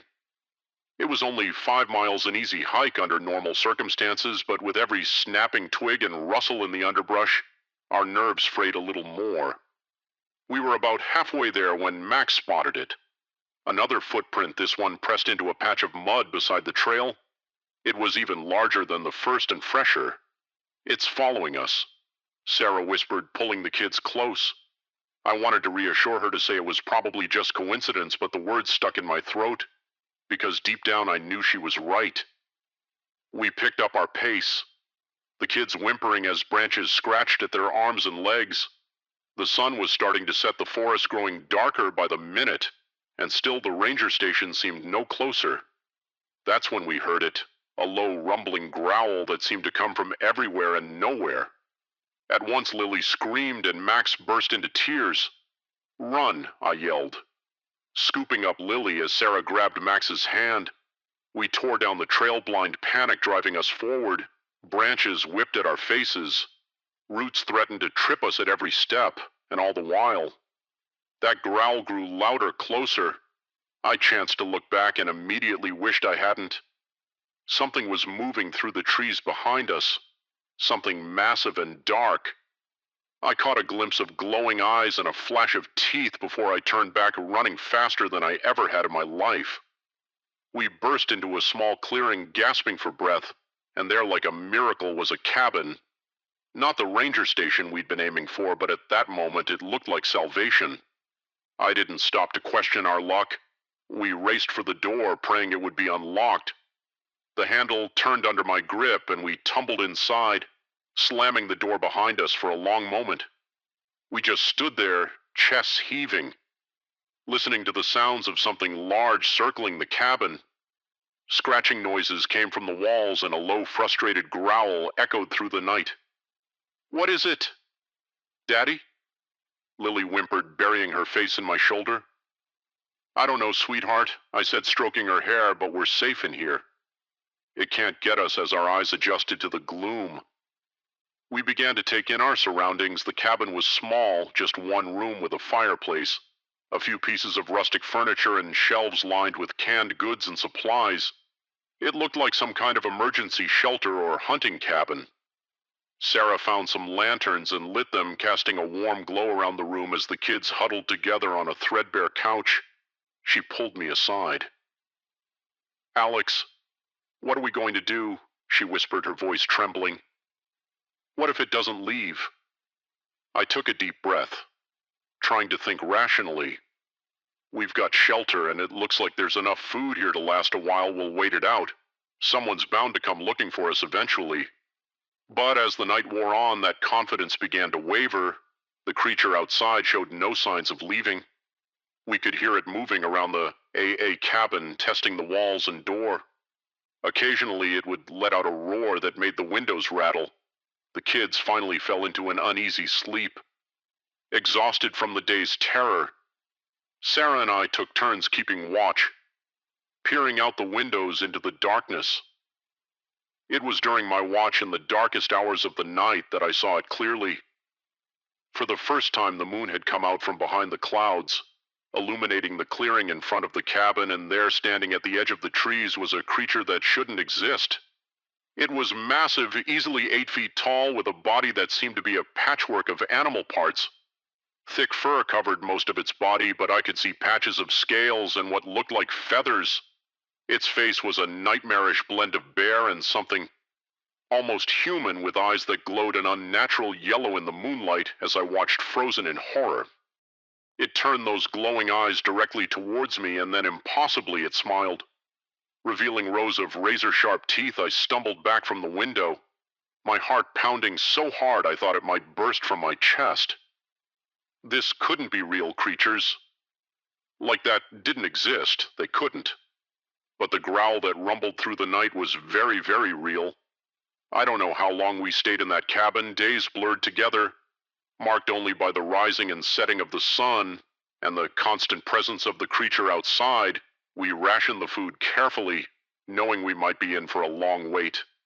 The kids were surprisingly resilient, turning our confinement into a game of sorts, but I could see the strain wearing on Sarah, the constant fear taking its toll on what I think was the 5th day we woke to silence.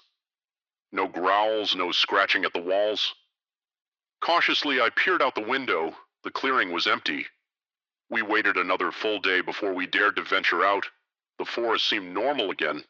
Birds singing, small animals scurrying about, but the claw marks on the cabin walls and the massive footprints in the mud were undeniable proof that our ordeal had been real. We made our way back to our campsite, half expecting to find it destroyed. Instead, we found park rangers in a search party. Our car had been fixed. Apparently someone had noticed it. Sitting abandoned and called it in, we told them a sanitized version of events, that we'd gotten lost, found the cabin, and waited out a storm. Who would believe the truth as we drove home? The kids chattering excitedly about their adventure. I couldn't shake the feeling that we'd glimpsed something we were never meant to see, a creature that lurked in the shadows of the world, defying explanation. We never went camping again, but sometimes on dark nights, when the wind howls outside our safely locked doors, I find myself thinking about that cabin in the woods, and I wonder if somewhere out there in the vast wilderness that creature is still roaming, waiting for the next unsuspecting family to cross its path. The wilderness holds secrets, ancient and terrifying, and sometimes those secrets have teeth and claws. The first thing I noticed was the silence on a cruise ship carrying over 3,000 passengers and 1,500 crew members. Silence is never a good sign. I stood in the middle of the Leo deck where just hours ago families had been splashing in the pool and music had been blaring from the speakers. Now there was nothing but the gentle lapping of waves against the hull and the distant hum of engines. As I turned in a slow circle, taking in the abandoned lounge chairs and half-empty cocktails, a chill ran down my spine. Where was everyone, and why did the air suddenly feel so different? My name is Mia Chen, and what should have been a relaxing Caribbean cruise turned into the most bewildering and terrifying experience of my life. I'm still not sure I believe what happened to me, but I know one thing for certain.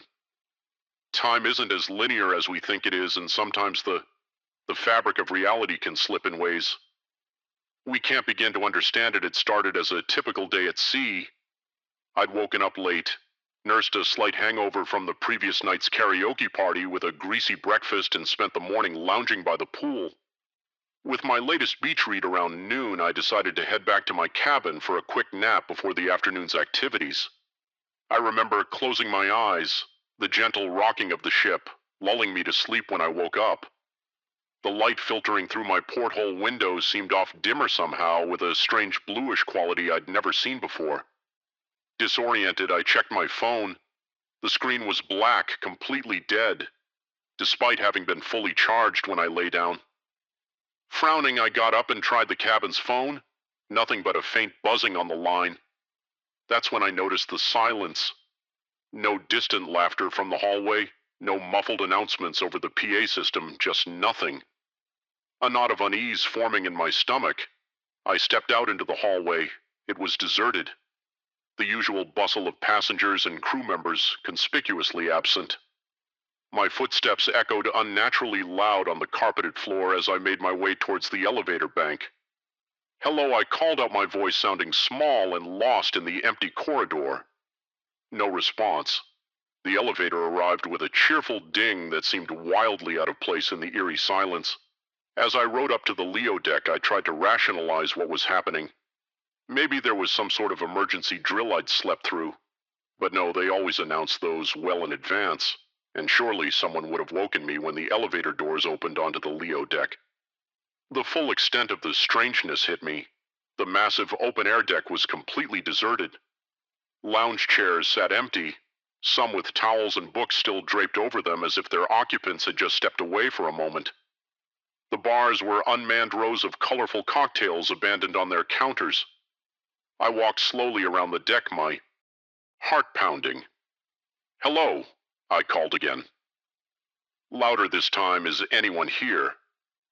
Only the sound of the waves answered me as I completed my circuit of the deck. I noticed something that made my blood run cold. The lifeboats were all still in place. If there had been some kind of emergency evacuation, surely they would have been launched. I spent the next few hours searching the ship deck by deck, my panic growing with each empty room and deserted corridor. I encountered the theater mid-setup for the evening show. The Chino slot machines blinking silently in the dim light. The main dining room table set for a dinner that would never be served. Everywhere I looked, I found signs of life. Interrupted half-eaten meals in the buffet, a load of laundry tumbling endlessly in a dryer in the otherwise empty laundromat. A child stuffed animal dropped in the middle of a hallway, but of the thousands of people who should have been on board, I found no trace as night fell, or what I assumed was night. Given the deepening of that strange bluish light, I made my way to the bridge, hoping against hope to find anyone who could explain what was happening. The bridge was as deserted as the rest of the ship, but at least here there were signs of life. Radar screens blinked, showing our position in the middle of the Caribbean Sea. Navigation systems hummed softly. The ship was still on course, its automated systems continuing their work. Even in the absence of human oversight, I slumped into the captain's chair, exhaustion and fear finally overtaking me. What had happened? Where was everyone, and more importantly, what was I going to do now as I sat there staring blankly at the array of instruments before me? Something caught my eye, the date display on one of the monitors. I blinked, sure I must be seeing things, but no. There it was in glowing green letters. August 13th, 2024, a week. Somehow, now impossibly a week had passed since I'd laid down for my nap. I laughed, then a high hysterical sound that echoed weirdly in the empty bridge. This couldn't be happening. People didn't just lose a week of time. Entire ships full of people didn't just vanish. And yet here I was the next few days, if they were indeed days. As time seemed to have lost all meaning, passed in a blur, I roamed the ship, leaving notes in every public space, begging for a response, for some sign that I wasn't alone. I tried every phone, every radio, every possible means of communication, but was met with nothing but static. I ate from the slowly rotting supplies in the ship's massive kitchen, slept fitfully in a different cabin each night, and tried to keep myself sane by talking out loud, narrating my actions as if I was the protagonist in some bizarre reality show on what I think was the 4th day of my solitude. I saw the lights at first. I thought I was hallucinating. My mind finally cracking under the strain of isolation, but no. There they were, distant pinpricks of light on the horizon growing larger by the minute. Hope surged through me, another ship, a rescue party. I raced to the bow, waving my arms and shouting, even though I knew they were still too far away to see or hear me. As the lights grew closer, I realized with a start that they weren't coming from the sea but from the sky. My elation turned to confusion, then to a kind of numb acceptance. Of course, why not after everything else? Why shouldn't there be strange lights in the sky? The lights descended slowly, hovering over the ship. They were beautiful, pulsing with colors. I had no names for casting shimmering reflections on the calm sea as I watched a beam of light shot down from the center of the formation, touching the deck just a few feet away from me. And then as suddenly as they had appeared, the lights vanished, and I was no longer alone. The deck was filled with people, passengers in swimsuits and sundresses, crew members in their crisp uniforms. They milled about in confusion, voices rising in a babble of questions and exclamations. What happened? Where did everyone go? Was I dreaming? I stood frozen, unable to comprehend what I was seeing. A man in a captain's uniform strode purposefully towards me, his face a mask of concern. Miss, are you all right? You look pale. I opened my mouth, but no words came out. How could I possibly explain what had happened in the days that followed as the ship made its way back to port? A story was pieced together according to everyone else on board. No time had passed at all, one moment. They had been going about their day the next. They had found themselves standing on the deck disoriented and confused. Only I remembered the empty ship, the days of solitude, the strange lights. Only I had lived through that impossible week. The incident made headlines around the world. Cruise ship reappears after mysterious disappearance. Experts were consulted, theories were proposed and debunked. Some spoke of wormholes, others of alien abduction. A few fringe voices even suggested a mass hallucination or an elaborate hoax. As for me, I gave my statement to the authorities and then retreated from the public eye. How could I explain something I didn't understand myself? How could I describe the profound loneliness of those days on the empty ship, the bone-deep wrongness of a world? Slightly out of sync, I've never set foot on another cruise ship. The sight of the ocean fills me with a nameless dread, and sometimes in the deepest hours of the night, I wake up in a cold sweat, convinced that I'm back there alone on an empty ship, adrift in a sea of time. I don't know what happened on the Paradise of the Seas. I don't know where everyone went or why I was left behind or what those lights in the sky I were. But I do know this: our understanding of reality of time and space is far more limited than we think. There are things out there, forces at work that we can't begin to comprehend, and sometimes if we're very unlucky, we catch a glimpse of them, a peek behind the curtain of reality into the vast, terrifying unknown that lies beyond. I got that glimpse and it changed me forever. So the next time you're on a cruise, or any ship for that matter, and you feel a sudden chill or notice the quality of light change ever so slightly, or find yourself alone in a place that should be crowded, remember my story and hope with every fiber of your being that you don't slip through the cracks of time like I did. Because trust me, once you've experienced that kind of impossible solitude, you're never quite the same again. The scratching started on the first night, a faint persistent sound that could have been tree branches against the cabin's wooden walls. If not for the absolute stillness of the air outside, I lay awake. Emily's steady breathing beside me, and listened as the noise grew louder, more deliberate.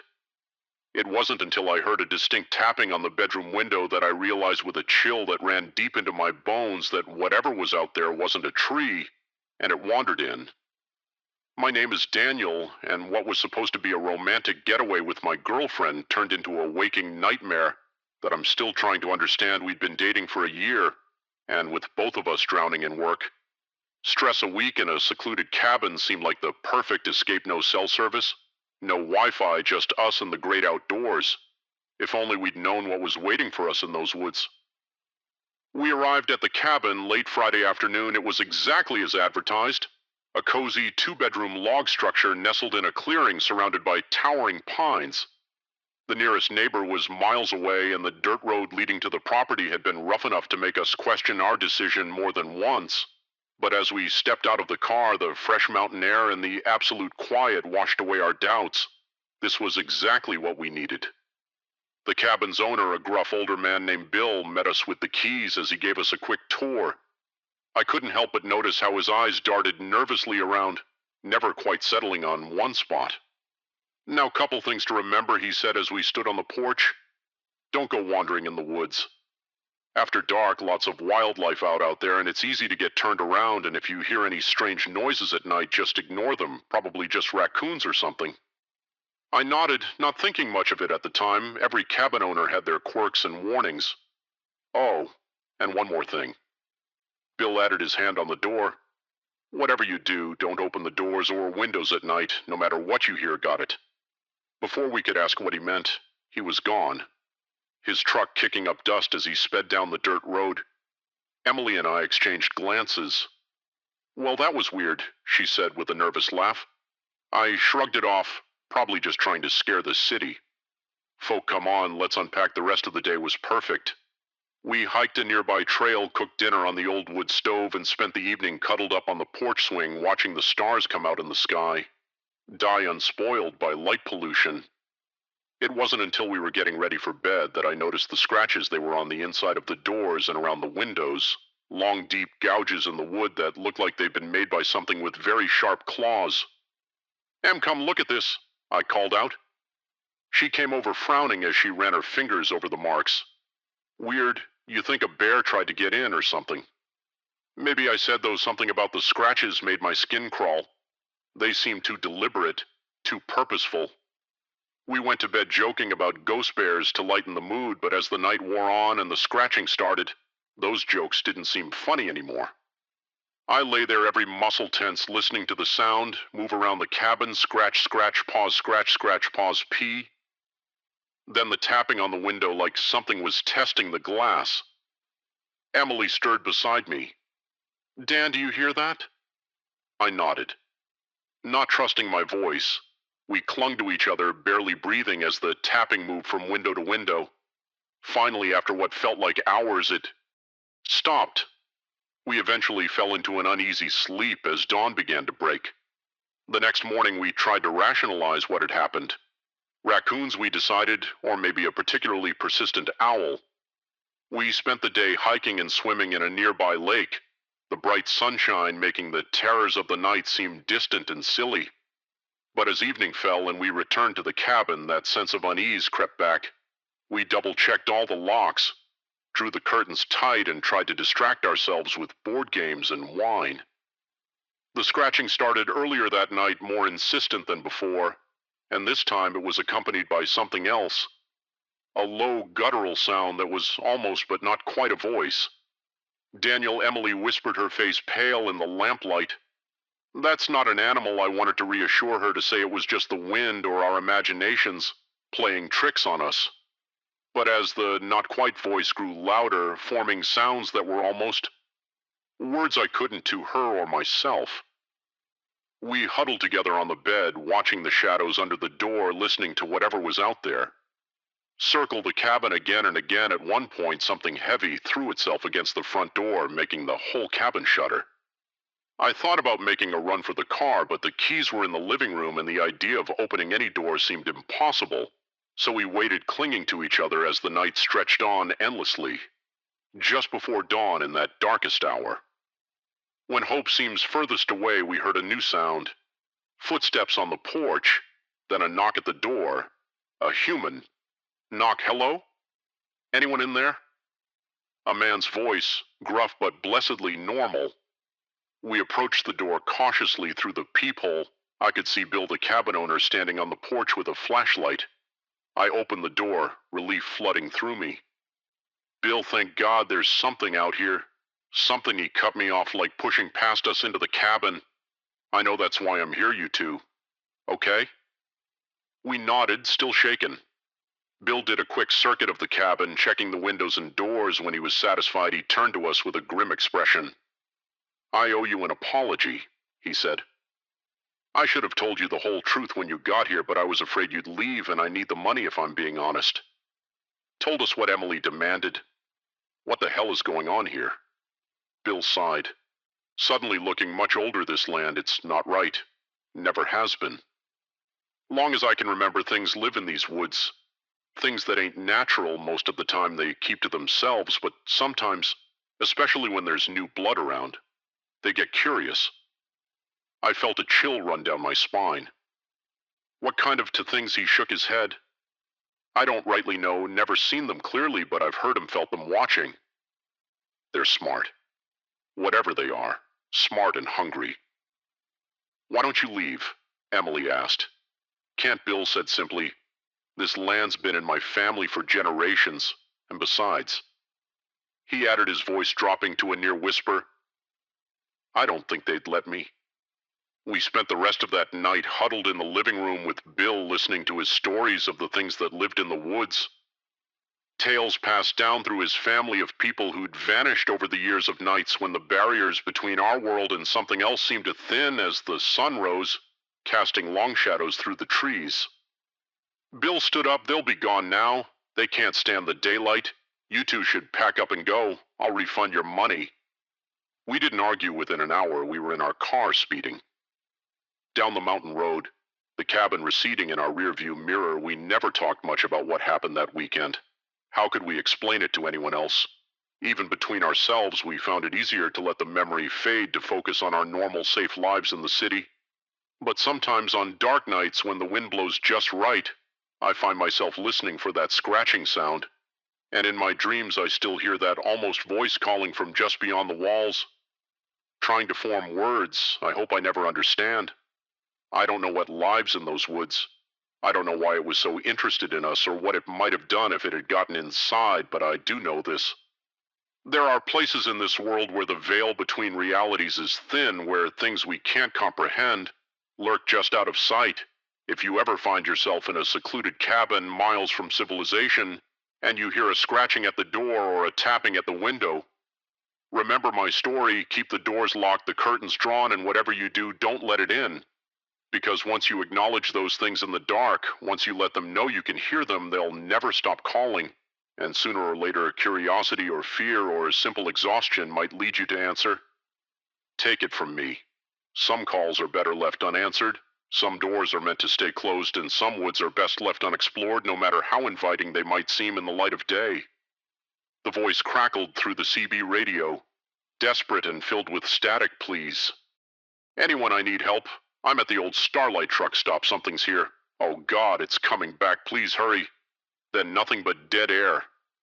I gripped the steering wheel, my knuckles white as I stared out at the empty highway. Stretching before me, the rational part of my brain said to ignore it, to keep driving. But 20 years on the road had taught me one thing out here in the vast emptiness of the American night. Sometimes a trucker is all that stands between a stranger and disaster with a muttered curse. I flipped on my turn signal and took the next exit. I didn't know it then, but that decision would lead me into a nightmare.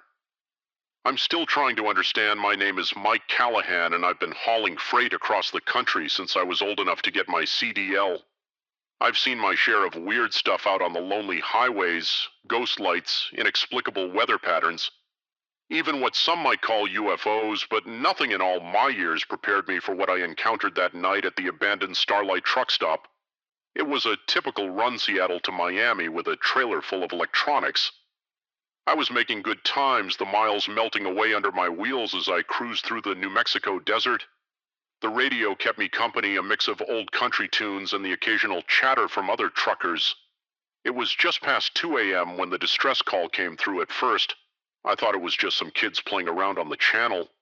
It wouldn't be the first time, but something in that voice, the raw fear, the desperation, made me think twice. I tried to respond to get more information, but there was no answer. Just that eerie step static. I knew the Starlight. It had been a popular stop back in the day, a little oasis of neon and greasy food in the middle of nowhere, but it had shut down years ago. Another victim of the new highway bypass. Now it was just a crumbling relic slowly being reclaimed by the desert. As I took the exit, a cold feeling settled in my gut. What if this was a trap? It wouldn't be the first time someone tried to lure a trucker off the main road with a fake distress call, but I couldn't shake the memory of that terrified voice. If someone really was in trouble out here, they didn't have many options for help. The old access road was barely more than a pair of tire tracks. Now weeds growing up through cracks in the asphalt. My headlights cut through the darkness, illuminating scrub brush and the occasional piece of wind-blown trash, and then rising out of the night like a ghost. I saw at the Starlight truck stop. It was in worse shape than I remembered. The once cheerful neon sign was dark. Most of its tubes shattered, the windows of the main building were boarded up, and half the roof had caved in. The vast parking lot, once filled with rigs from all over the country, was empty save for tumbleweeds and broken glass. I pulled up in front of the main entrance, leaving my engine running. The silence was oppressive, broken only by the idle of my truck and the creak of settling metal as the old building shifted in the night wind. "Hello," I called out, my voice sounding small and lost in the emptiness. "Anyone here?" I heard a distress call on the CB. Nothing, not even an echo.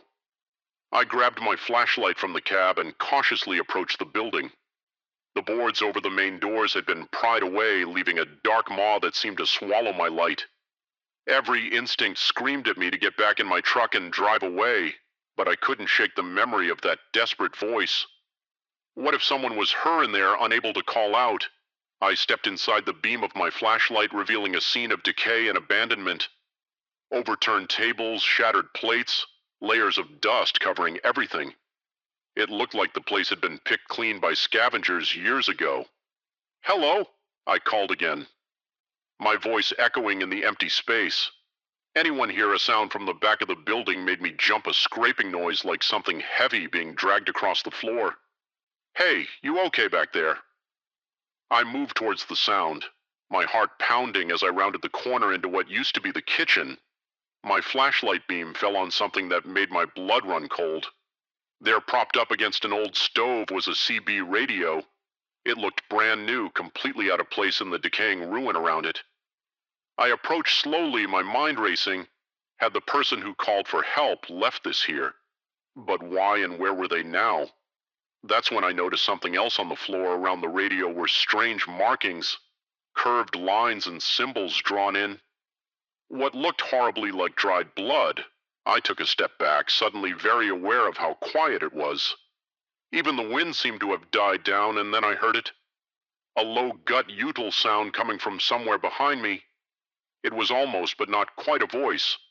The hairs on the back of my neck stood up as I slowly turned around. There in the doorway was something in the brief moment before terror overtook me. My mind tried to make sense of what I was seeing. It was vaguely humanoid, but too tall, too thin, its limbs bent at impossible angles, and its face. God, its face was just a blank expanse of pale skin with a mouth that split it from top to bottom.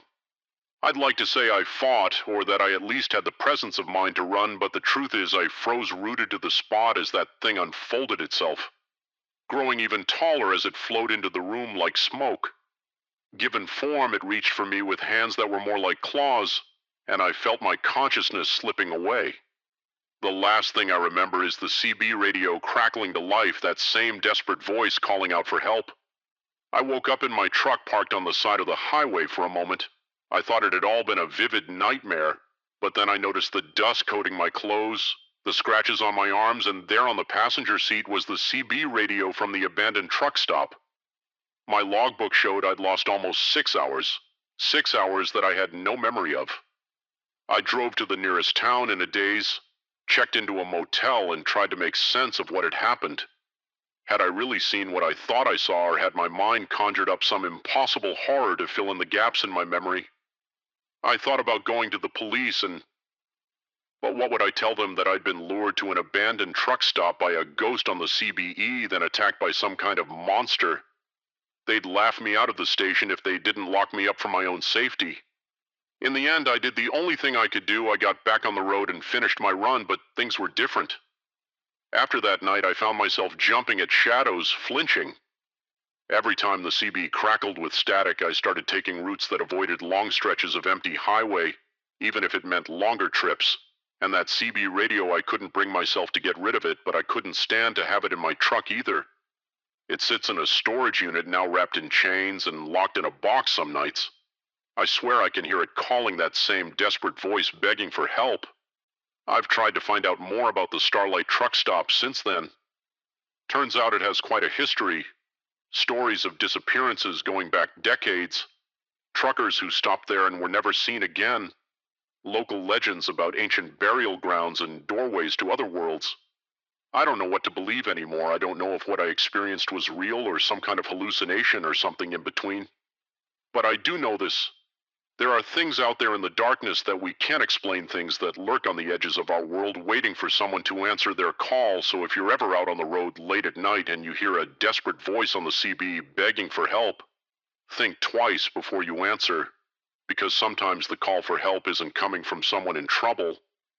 Sometimes it's coming from the trouble itself, and if you find yourself driving past an abandoned truck stop in the middle of the New Mexico desert, keep on driving, don't look back, and whatever you do, don't stop, because you never know what might be waiting there in the darkness, ready to pull you into a nightmare you might never wake up from.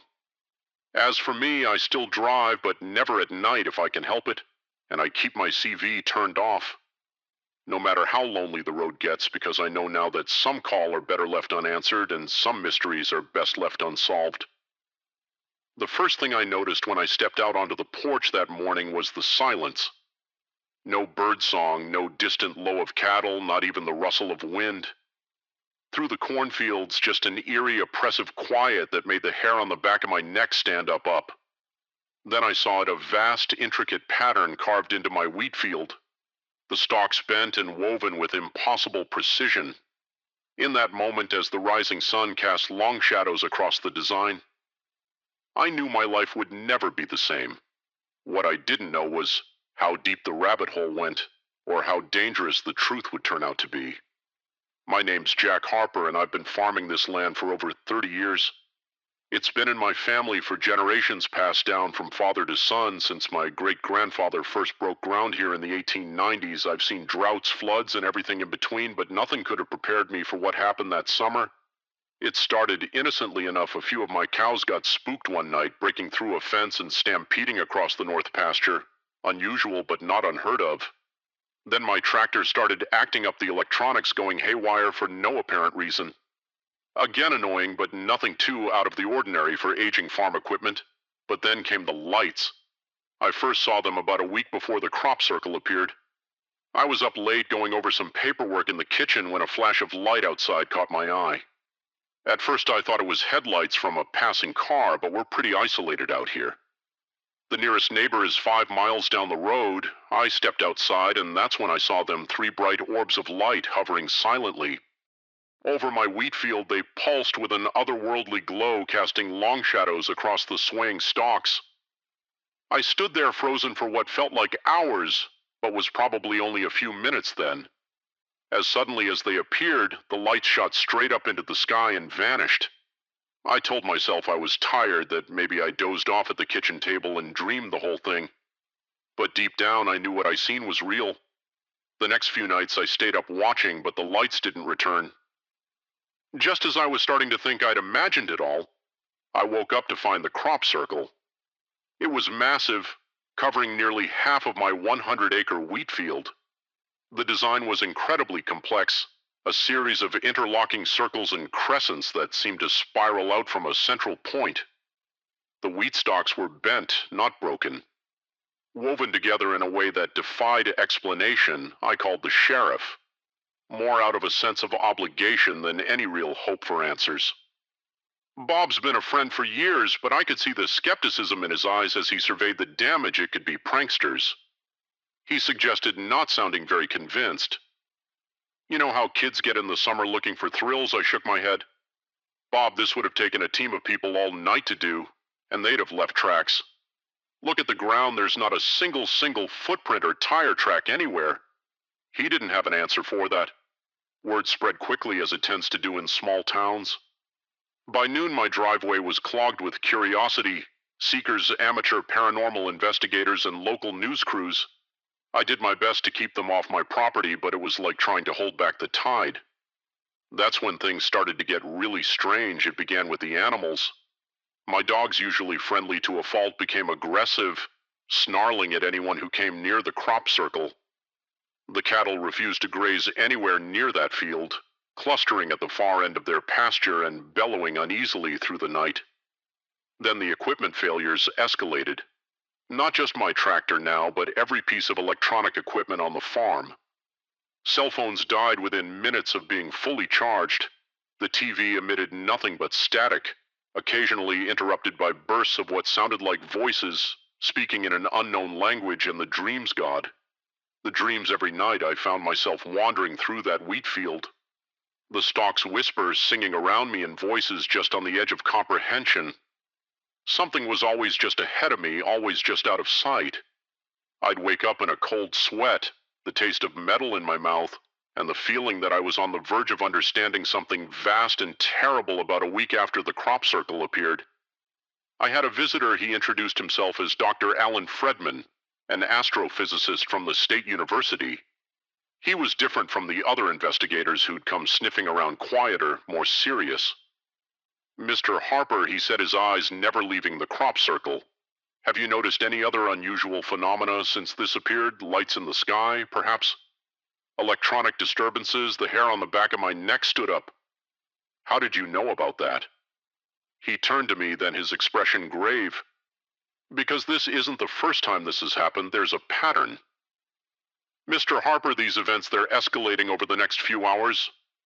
Dr. Fredman told me things that shook me to my core about other crop circles, all following a similar design appearing across the country over the past few years, about increased UFO sightings in those areas, and about people who had gone missing always in the weeks following the appearance of a circle. We believe, he said in a low voice, that these are some kind of test sites, that whatever intelligence is behind this is preparing for something bigger. I wanted to dismiss it all as crazy talk, but I couldn't not. After what I'd seen, what I'd experienced, what do they want? I asked, my mouth dry. Dr. Fredman shook his head. We don't know, but we think you might be in danger. Mr. Harper, these sites, they seem to have a strange effect on the people closest to them. We've documented cases of unusual behavior of people claiming to receive messages or orders from some unknown source. As he spoke, I felt a chill run down my spine. I thought of my dreams of the whispers. Just on the edge of understanding what should I do, I asked, let us set up some monitoring equipment. He said, and whatever you do, don't enter that field. No matter what you hear, no matter what you think you see. Promise me. I promised, but promises I would soon learn are hard to keep when reality itself seems to be unraveling around you. The next few days were a blur of activity. Dr. Fredman and his team set up cameras and sensors around the perimeter of the crop circle. They took samples of the soil and the sweet muttering to each other in low, worried tones, and all the while, the whispers in my dreams grew louder, more insistent. I'd wake up with strange symbols etched in my mind, my fingers itching to draw them. The urge to walk into that field, to reach the center of the circle, became almost overwhelming. It all came to a head on the 7th night after the circle appeared. I was jolted awake by a sound I'd never heard before. A low thrumming vibration that seemed to come from everywhere and nowhere. At once I stumbled to the window and felt my heart stop. The crop circle was glowing, pulsing with a soft blue-white light that seemed to beat in time with the thrumming sound. And there, hovering above it, were the lights I'd seen before, but this time they were descending. I don't remember deciding to go outside. One moment I was at the window, the next I was running across the yard in my pajamas and drawn toward the circle by a force I couldn't resist. Dr. Friedman's warning echoed in my head, but it seemed distant, unimportant. All that mattered was reaching the center of the circle. Meeting whatever was coming down from the sky, I was at the edge of the wheat field when a hand grabbed my arm, yanking me back. It was Dr. Friedman, his face pale in the otherworldly light. Harper, no. He shouted over the thrumming. If you go in there, we'll lose you. I struggled against his grip. The whispers in my head, drowning out everything else, but he held firm and slowly, painfully. I felt the compulsion begin to fade. We watched transfixed as the lights descended into the center of the crop circle. There was a flash so bright it left spots dancing in my vision, and then nothing. The lights were gone, the thrumming stopped. The crop circle lay dark and still in the days that followed. Government agents swarmed my farm. The crop circle was dug up. Every grain of soil tested and retested. I was questioned for hours, as were Dr. Fredman and his team. They found nothing, no radiation, no unexplained elements, nothing to prove that anything out of the ordinary had happened. The official story became that it was an elaborate hoax despite the lack of any evidence to support that theory. But I know what I saw. I know what I felt. It's been 5 years since that night. I still farm the land, but things are different now. The wheat doesn't grow in that field anymore, no matter what we plant on quiet nights. I sometimes think I can still hear those whispers on the edge of my mind, and sometimes when I look up at the stars, I can't shake the feeling that something up there is looking back, watching, waiting. I don't know what would have happened if I'd made it to the center of that circle. I don't know what's coming or when, but I do know this: we are not alone, and the universe is stranger and more terrifying than we can imagine. So if you ever find a strange pattern carved into your fields or see lights in the sky that move like nothing you've ever seen before, remember my story, and whatever you do, don't answer when they call, because once you do, there's no going back. The coffee cup was still warm. That's what got me. Not the eerie silence, not the abandoned cars, not even the fresh tire tracks leading nowhere. It was that paper cup in the trash steam still rising from its contents that made my skin crawl. Someone had been here moments ago, but the rest stop was deserted. As I stood there, the hairs on the back of my neck prickling.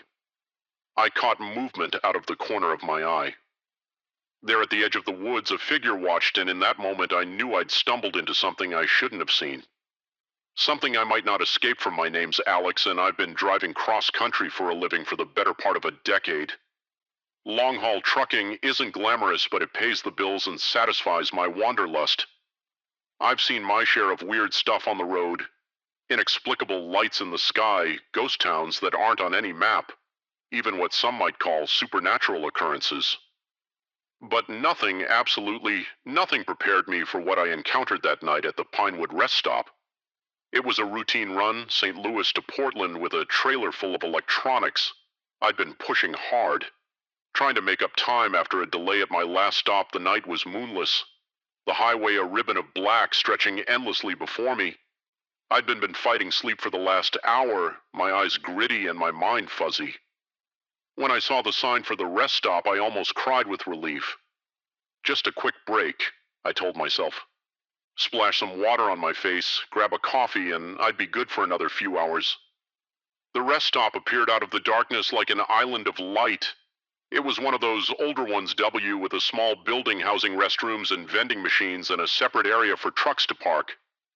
As I pulled in, I noticed a few cars in the lot, but no people visible. I parked and stepped out of my rig, stretching muscles cramped from hours of sitting. The air was unnaturally still. No breeze, no sounds of insects or distant traffic.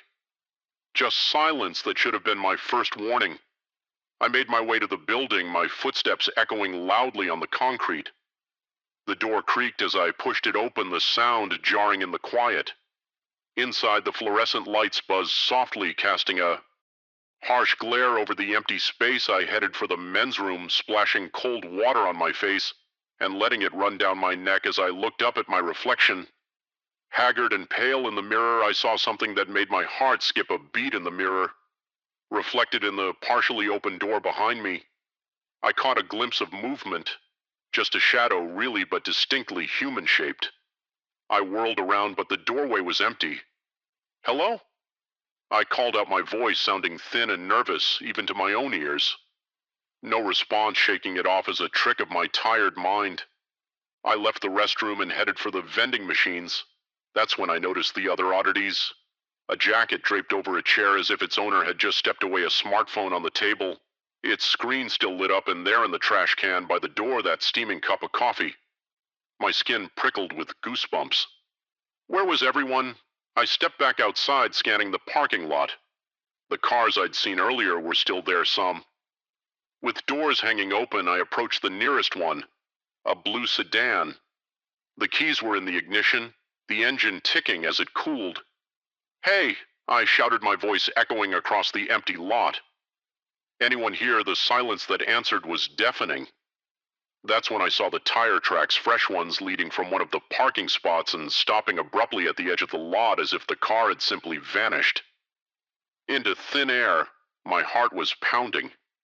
Now adrenaline clearing the fog of exhaustion from my mind. Something was very, very wrong here. I turned, intending to run back to my truck and get the hell out of there. That's when I saw it. The figure at the edge of the woods. It was human-shaped, but somehow off too tall, too thin. Its proportions not quite right. It stood perfectly still, half hidden behind a tree watching me. I froze caught in its gaze like a rabbit. Before a wolf for a long moment. Neither of us moved. Then slowly it raised a hand. Beckoning terror jolted through me like an electric shock. I ran sprinting back to my truck with a speed I didn't know I possessed. I fumbled with the keys, swearing as I dropped them, scrabbling in the gravel to retrieve them as I pulled myself up into the cab. I risked a glance back. The figure was closer now, no longer hiding behind the trees. In the harsh glare of the rest stop lights, I could see it more clearly, and God, I wish I could. Its skin was pale, almost translucent, stretched too tight over an impossible frame. Its face was smooth, featureless except for deep-set eyes that reflected the light like a cat's, and its mouth. Its mouth split its face from ear to ear, filled with needle-sharp teeth. I got the key in the ignition, the engine roaring to life as I slammed the truck into gear.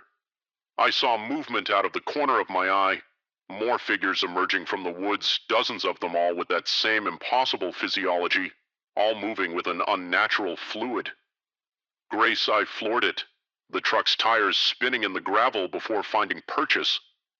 I tore out of that rest stop like all the demons of hell were on my tail, and for all I know they were.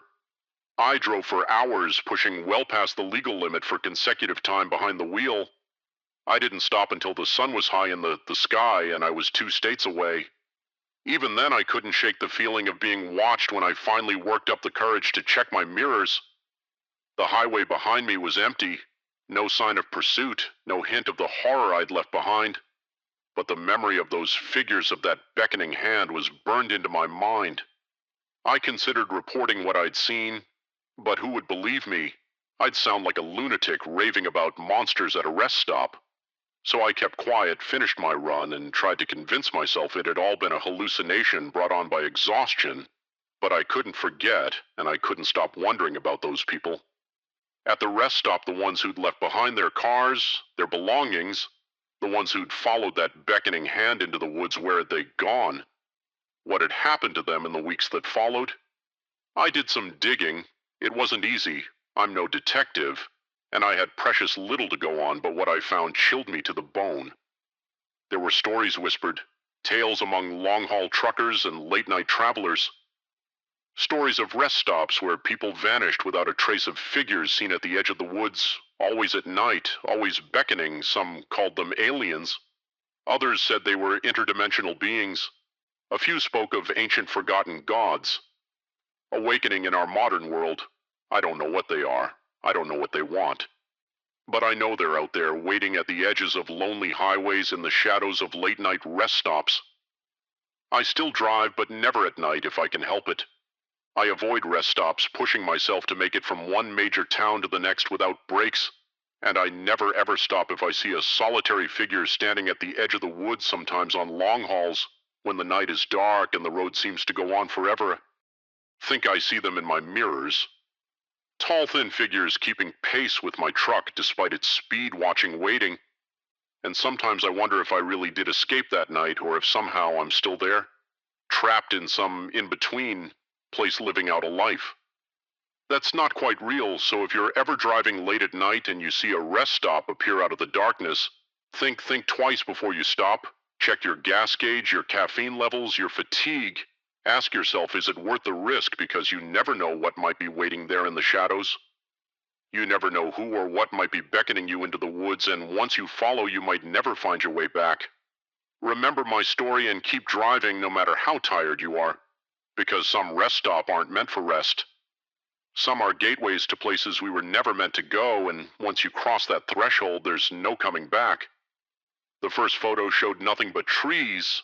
The second captured a blur of movement at the edge of the frame, but it was the third image that made my blood run cold. There, emerging from the shadows between 2 ancient pines, was a figure humanoid but wrong somehow. Too tall, too thin, its proportions distorted in a way that defied natural law, and it was looking directly at the camera at me. I lowered the viewfinder with shaking hands, my eyes darting to the deepening shadows around my campsite. Night was falling and I was no longer alone in these woods. My name is Maggie Chen and I've been a nature photographer for the better part of a decade. I've treed through rainforests, scaled mountains, and waded through swamps to get the perfect shot. But nothing in all my years of experience could have prepared me for what I encountered in the depths of the Olympic National Forest. It was supposed to be a routine assignment, a tow solo expedition to capture the raw beauty of the old growth forest for a conservation magazine. I'd done dozens of trips like this before, and I was looking forward to the solitude, to immersing myself in nature without the distractions of the modern world. The first few days were idyllic. The forest was a photographer's dream, all towering evergreens draped in moss-hidden waterfalls, and dappled sunlight filtering through the canopy. I set up my base camp in a small clearing near a babbling stream, venturing out each day to explore and photograph. It was on the fourth night that things started to get strange. I was reviewing the day shots on my camera when I noticed something odd in the background of one image, a shape just barely visible in the shadows between two trees. At first I dismissed it as a trick of the light or maybe a deer, but something about it nagged at me. The next day I returned to the same spot, determined to figure out what I'd captured. I set up my camera trap, a motion-activated camera designed to capture wildlife, and left it there for the day while I explored other areas. When I returned that evening and checked the camera, my heart nearly stopped. There were dozens of images taken in rapid succession. The first few showed nothing unusual, just the forest floor and a squirrel or two. But then the figure appeared tall and impossibly thin, with long spindly limbs that seemed to bend at unnatural angles. Its skin, where visible, was pale and almost translucent, stretched tight over an inhuman frame, and its face. God, its face smooth and featureless, save for two large dark eyes that reflected the camera's flash like a cat's. I stared at the images, my mind refusing to process. What I was seeing, this couldn't be real. It had to be a hoax, a trick played by some other hiker with too much time on their hands and a talent for Photoshop. But as I flipped through the sequence of photos, a chill ran down my spine. The figure was moving closer to the camera with each shot in the final image. It was reaching towards the lens, long fingers blurred with motion. I packed up my gear with shaking hands and practically ran back to my campsite that night. I barely slept, starting at every snapping twig and rustle of leaves. I told myself I was being ridiculous, that there had to be a logical explanation, but deep down I knew what I'd seen was real. The next morning I woke to find my campsite in disarray. My backpack had been emptied, its contents strewn about. My food cache, hung high in a tree to protect it from bears, had been torn down. The rope snapped as if it were thread, and there, pressed into a patch of soft earth, near my tent, was a footprint, long and narrow, with toes that looked more like claws. My camera was lying next to it. With trembling fingers, I turned it on and checked the most recent images. My heart nearly stopped. There were new photos taken while I slept, photos of my tent, of me sleeping inside, visible through the mesh window, and in each one that figure was there, getting closer and closer. I should have left then, packed up and hiked out. Assignment be damned. But some combination of curiosity, stubbornness, and plain old stupidity made me stay. I convinced myself that if I could just get clearer photo, just to understand what this thing was, it would all make sense. So I stayed, and each night the creature came closer. I set up more camera traps around my campsite, capturing image after image of the being. As it circled my tent, I barely slept, spending my nights huddled in my sleeping bag, clutching my hunting knife and jumping at every sound. During the day, I'd venture out, following trails of broken branches and those strange footprint. I found places where the undergrowth had been crushed, as if something large had bedded down. Once I found a tuft of hair caught on a branch, coarse and gray like no animal fur I'd ever seen. As the days passed, I began to feel like I was losing my mind. The forest, once beautiful and inviting, now seemed menacing. The trees loomed over me, their branches reaching out like grasping fingers. I couldn't shake the feeling of being watched, even in broad daylight, and still I stayed. The need to understand, to document what I was seeing, had become an obsession. It all came to a head on what should have been my last night in the forest. I was planning to hike out in the morning, my assignment completed and my sanity hanging by a thread. I'd set up my cameras for one final night of observation, hoping against hope for that one clear shot that would prove I wasn't crazy. I must have dozed off despite my fear because I woke suddenly in the pitch black of my tent. Something had changed. The ever-present sounds of the forest, the rustle of leaves, the chirp of insects had gone silent. And there was something outside my tent. I could hear it moving softly but unmistakably circling.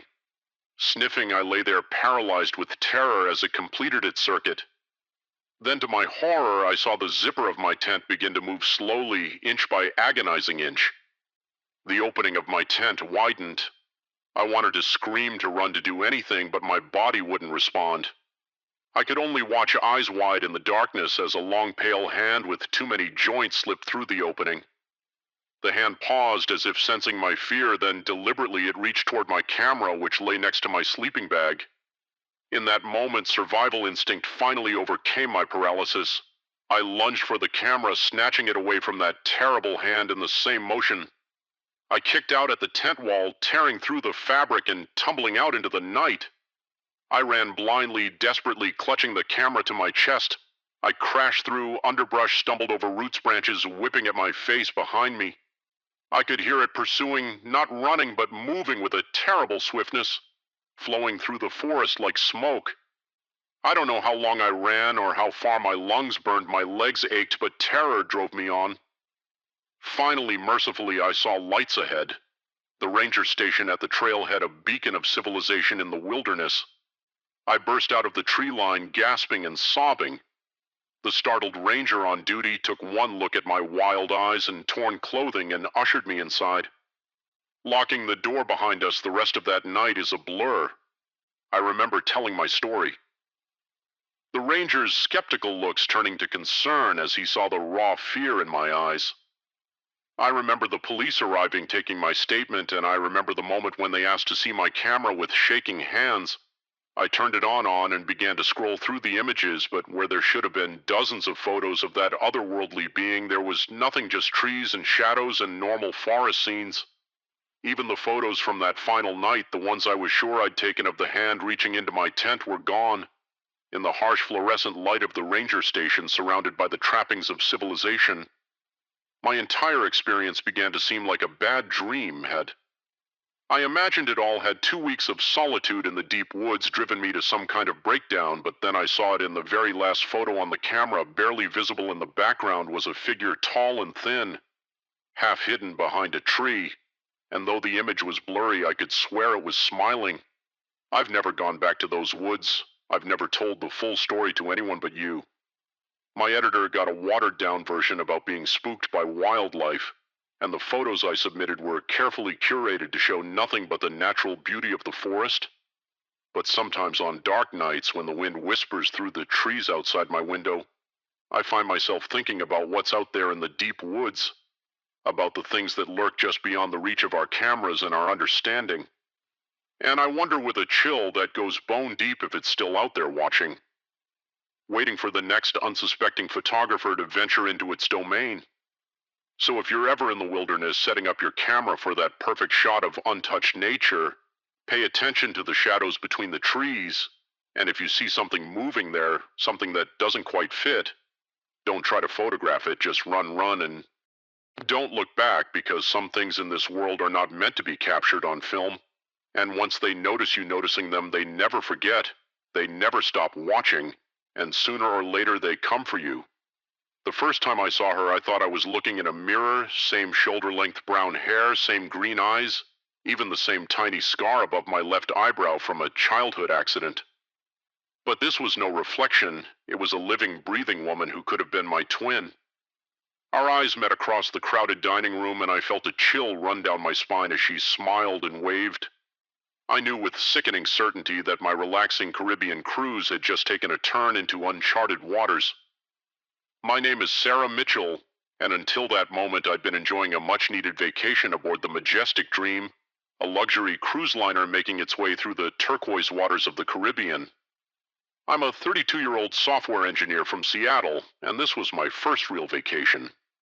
In years, I'd been looking forward to 10 days of sun relaxation and maybe a little romance. If I was lucky, the first few days had been everything I'd hoped for. I'd lounged by the pool, indulged in far too many fruity cocktails, and even struck up a flirtation with a handsome guy named Mike, who was traveling with a group of friends. It was on the fourth night at the captain dinner that everything changed. I dressed up for the occasion. Wearing a new blue dress I'd bought specifically for the cruise, as I made my way into the grand dining room, I caught sight of myself in one of the large decorative mirrors and paused to adjust my hair. That's when I saw her. At first, I thought it was just my reflection from a different angle, but as I turned to look directly at her, I realized with a jolt that she was a separate person. A person who looked exactly like me down to the smallest detail our eyes met, and for a moment the bustling dining room seemed to fade away. She smiled and waved as if we were old friends. I felt rooted to the spot, my mind reeling. This couldn't be real. It had to be some kind of elaborate prank or a very vivid hallucination. A waiter bumped into me, breaking the spell. By the time I looked back, she was gone. Lost in the sea of passengers making their way to their tables throughout dinner, I couldn't focus on the conversation at my table. My eyes kept scanning the room looking for my doppelganger. I saw her once sitting at a table across the room, but when I blinked, she was gone again. "Sarah, are you okay?" Mike's voice brought me back to the present. "You look like you've seen a ghost." I forced to laugh. "Sorry, just a bit tired, I guess." Must be all that sun, but as the night wore on, I couldn't shake the feeling of unease that had settled over me. Who was she, and why did she look exactly like me? The next morning, I was determined to find her and get some answers. I spent hours wandering the ship, checking every restaurant, lounge, and deck, but there was no sign of her. It wasn't until late afternoon that I saw her again. I was heading back to my cabin to get ready for dinner when I caught a glimpse of her turning a corner at the end of the hallway. I broke into a run, but when I rounded the corner, the corridor was empty that night. I couldn't sleep. Every time I closed my eyes, I saw her face. My face smiling at me across the dining room around 2 a.m. I gave up on sleep and decided to take a walk to clear my head. The ship was eerily quiet. As I made my way through the deserted corridors, I found myself on one of the upper decks, leaning against the railing and staring out at the moonlit ocean. That's when I heard footsteps behind me, soft but distinct. I turned, half expecting to see my double instead. It was Mike, looking surprised to see me. "Sarah, what are you doing up so late?" I hesitated, then decided to take a chance. "Mike, this is going to sound crazy, but have you seen anyone on the ship who looks like me? I mean, exactly like me." He frowned, looking confused. "What do you mean?" I told him everything about seeing my doppelganger at dinner, about chasing her through the ship as I spoke. I could see the concern growing in his eyes. "Sarah," he said gently when I finished, "I think maybe you should talk to the ship's doctor. Stress can do funny things to a person's mind, and I'm not crazy." I snapped, then immediately felt guilty at the hurt look on his face. "I'm sorry, I know what I saw, Mike." She's really nodded, but I could tell he didn't believe me. "Okay, look, why don't we do some investigating tomorrow? If there really is someone who looks that much like you on the ship, other people must have noticed too." "Right," I agreed, grateful for his support, even if he thought I was losing my mind. We made plans to meet for breakfast, and I had Ed back to my cabin feeling slightly better that night. I dreamed of mirrors, endless corridors lined with mirrors, each one showing a slightly different version of myself. I woke up gasping, drenched in sweat. The next few days were a blur of paranoia and fruitless searching. Mike and I questioned other passengers, checked passenger lists, even bribed a junior crew member to let us look at security camera footage, but there was no sign of my mysterious double. Other passengers were starting to give me strange looks. I'd overhear whispers as I passed, see people pointing and talking in low voices more than once. Someone approached me, insisting they'd just seen me in a completely different part of the ship. Mike stuck by me, but I could tell his patience was wearing thin, or maybe it was just someone who looked a lot like you. He suggested one afternoon as we sat by the pool, "And now you're just seeing what you expect to see." I wanted to believe him, but deep down I knew what I'd seen, and I was becoming more and more convinced that something very strange was happening on this ship. It all came to a head on the 8th night of the cruise. I was walking back to my cabin after a late-night movie when I saw her again. She was standing at the end of the corridor watching me this time. I was determined not to let her get away. I ran towards her, calling out, "Wait, who are you? Why do you look like me?" She turned and fled, and I chased her through the twisting corridors of the ship upstairs, down hallways, through lounges and restaurants. It was like a maze, and more than once I found myself in parts of the ship I'd never seen before. Finally, I cornered her in a dead-end hallway. She stood with her back to me, shoulders heaving as if she'd been running too. "Please," I gasped out of breath. "Just tell me who you are."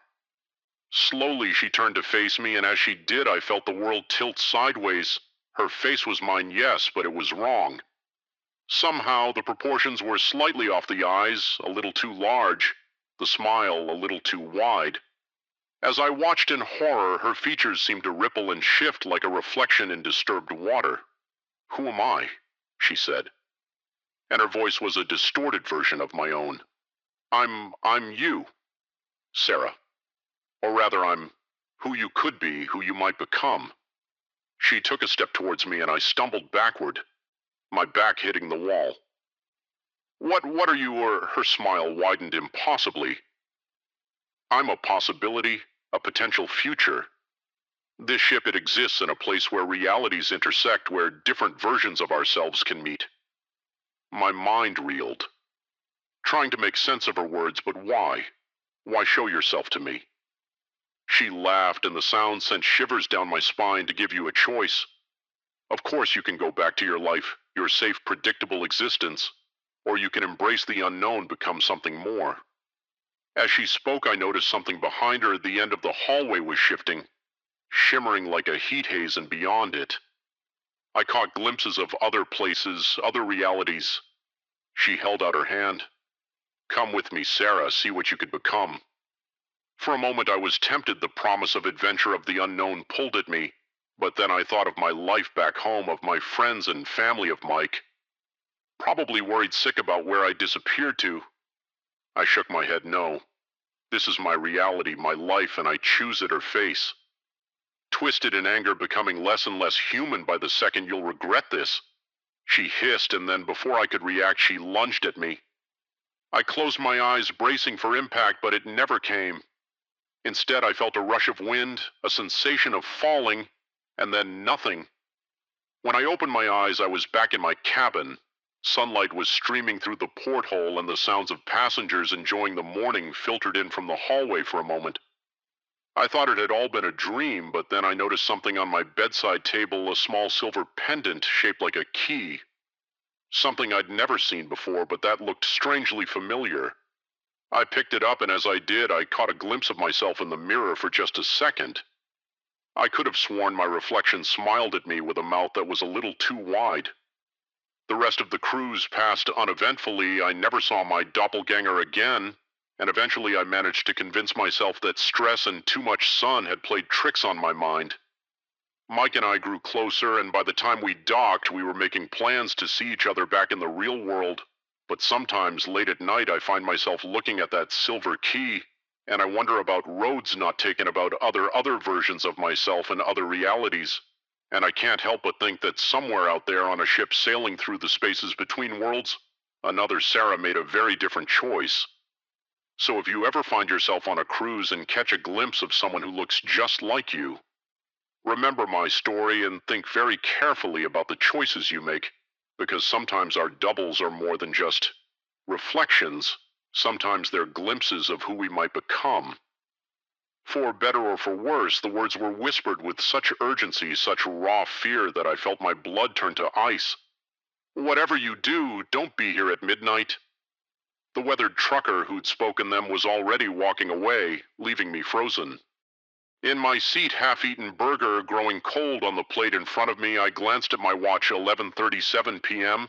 As I looked around the diner, taking in the tense faces and furtive glances of the other patrons, I realized with growing dread that I'd stumbled into something far more sinister than a late-night pit stop. My name's Jack, and until that moment I'd been on a routine cross-country drive from New York to Los Angeles. I'm a freelance photographer and I'd taken on a last-minute gig that required me to transport some sensitive equipment that couldn't be trusted to shipping companies. The pay was good, and I figured the road trip would give me a chance to capture some interesting shots along the way. I'd been driving for nearly 18 hours straight, fueled by gas station coffee, and the kind of determination that only comes from a looming deadline when I saw the neon sign for Mel's Diner glowing like a beacon in the dark Nevada desert. I decided to pull over. My stomach was growling, and I figured a hot meal and a real cup of coffee would do me good. The diner looked like something straight out of a 1950s postcard. All chrome and red vinyl booths with a jukebox in the corner playing old rock and roll tunes. But as soon as I walked in, I sensed something was off. The place was surprisingly busy for the middle of the night, but the atmosphere was tense, almost electric. I slid into an empty booth and ordered a cheeseburger and coffee from a waitress whose smile seemed a little too forced. As I waited for my food, I couldn't help but notice how everyone in the diner seemed on edge. Conversations were hushed, and people kept glancing at the large clock above the counter when my food arrived. I tried to strike up a conversation with the waitress, busy night. Huh. She nodded, her eyes darting to the clock. Yeah, it usually is around this time. Oh, you get a lot of late-night traffic. She hesitated, then leaned in closer. Look, honey, you seem nice, so let me give you some advice. Eat quick and get back on the road. You don't want to be here too long before I could ask what she meant. She was gone, hurrying off to another table. I sat there, burger halfway to my mouth, thoroughly confused. That's when the trucker at the counter turned to me and whispered those chilling words. Whatever you do, don't be here at midnight. As he walked away, I noticed other patrons starting to leave. They moved with an urgency that seemed at odds with the late hour, practically running to their vehicles. I flagged down my waitress again.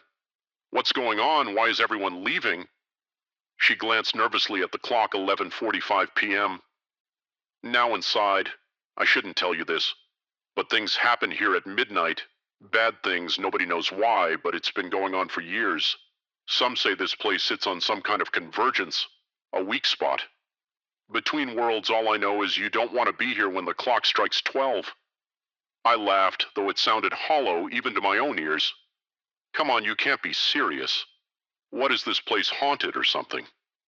Her expression remained deadly serious. Worse now, please, for your own sake, finish up and go. I wanted to believe it was all an elaborate joke. Some weird local accustomed to scare tourists, but the fear in her eyes, the palpable tension in the air, it felt too real to dismiss. I gulped down my coffee and threw some bills on the table, deciding that whatever was going on, I didn't want to stick around to find out, but as I stood up to leave, I noticed something that made my heart skip a beat. The door to the diner was gone.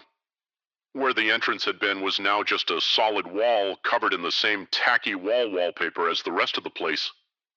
I blinked hard, convinced I must be more tired than I thought, but when I opened my eyes, the wall was still there. It's starting. Someone whispered. I turned to see the other remaining patrons, about a dozen in total. Huddled together in the center of the diner, the waitress was among them, her earlier composure crumbling as she clutched a coffee pot like a weapon. What's starting? What the hell is going on here? I demanded. Panic rising in my throat, an old man with a face like weathered leather spoke up. It's midnight, son, or it will be in about... He checked his watch. 2 minutes? That's when they come. Who comes? What are you talking about? But before anyone could answer, the lights began to flicker. The jukebox, which had been quietly playing Great Balls of Fire, suddenly switched to a slow, discordant melody. I didn't recognize the temperature. Temperature in the diner seemed to drop several degrees in a matter of seconds. Circle up, the old man shouted. Remember, don't look directly at them, and whatever you do, don't let them touch you. The group formed a tight circle, facing outward without thinking. I joined them, my back pressing against strangers as we huddled together. The waitress pressed something into my hand, a salt shaker, salt and iron. She muttered only things that slowed them down. I wanted to laugh, to tell them all this was insane, but the words died in my throat as I saw something moving outside the windows, shapes darker than the night itself, flowing like smoke. But with a terrible purpose to their movement, they pressed against the glass, which began to frost over despite the desert heat, and then as the clock struck midnight, the real horror began. The shapes outside seemed to coalesce, forming vaguely humanoid figures that were somehow more terrifying for their almost recognizable form. They oozed through the cracks around the windows, seeping into the diner like a noxious gas. Someone in our group whimpered.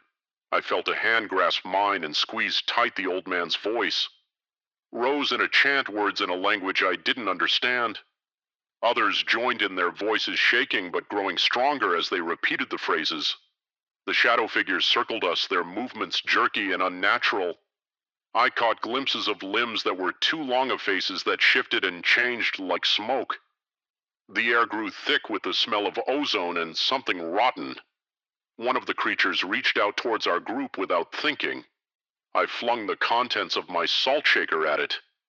The thing recoiled with a hiss that sounded like radio static, its form dissipating for a moment before reforming. Time seemed to stretch and dish short. I couldn't tell if we'd been surrounded for minutes or hours. My arm ached from holding it out salt shaker at the ready. My throat was raw from chanting words. I didn't understand just when I thought I couldn't take any more. When the press of bodies and the suffocating presence of the shadow creatures became too much. Something changed. The old man's chanting reached a fever pitch, and suddenly the air itself seemed to ripple. The shadow figures began to retreat, their forms becoming less distinct. They flowed back out through the windows, which shattered outward in a spray of glass. A wind whipped through the diner, carrying with it the last wisps of the creatures and the lingering smell of decay. And then, as suddenly as it had begun, it was over. We stood there in stunned silence for a long moment, the only sound a ragged breathing and the crunch of broken glass underfoot. Slowly our circle broke apart. I saw tears on some faces, blank shock on others. The waitress was the first to speak. Everyone okay? Anyone touched? There was a general murmur of assent. No one, it seemed, had been injured physically, at least as if a spell had been broken. The diner burst into activity. People began sweeping up glass, righting overturned chairs, trying to restore some semblance of normalcy. I stood there, salt shaker still clutched in my hand. Trying to process what I just experienced, the old man approached me, his eyes kind but weary first time. Huh, you did good, son. I found my voice at last. What were those things? Why here? Why at midnight, he shook his head. Wish I could tell you've been coming here every night for 30 years trying to figure it out. All I know is they're getting stronger, and if we weren't here to hold them back, he trailed off his implication. Clear as the sun began to rise, painting the desert in shades of pink and gold. The door to the diner reappeared. People began to leave, nodding to each other with the camaraderie of soldiers who'd been through battle together. I made my way to my car on shaky legs, my mind still reeling.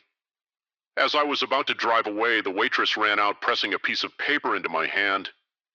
If you're ever passing through again, she said, and you want to help, this is where we'll be. I looked down at the paper.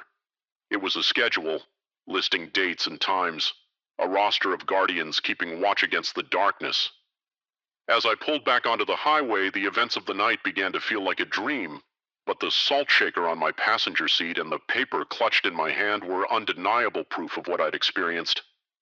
I don't know if I'll ever go back to that diner. Part of me hopes I never see it again, but another part, a part I'm still coming to terms with, knows that I will, because now that I've seen what's out there, now that I know what lurks in the spaces between moments, how can I not stand against it? So if you're ever driving through the Nevada desert late at night and you see a diner glowing like a beacon in the darkness, think carefully before you stop. And if you do, keep an eye on the clock, because when midnight comes, you might find yourself facing horrors beyond imagination or standing shoulder to shoulder with strangers. The last line of defense against the encroaching dark, and whatever you do, don't be there at midnight unless, of course, you choose to be.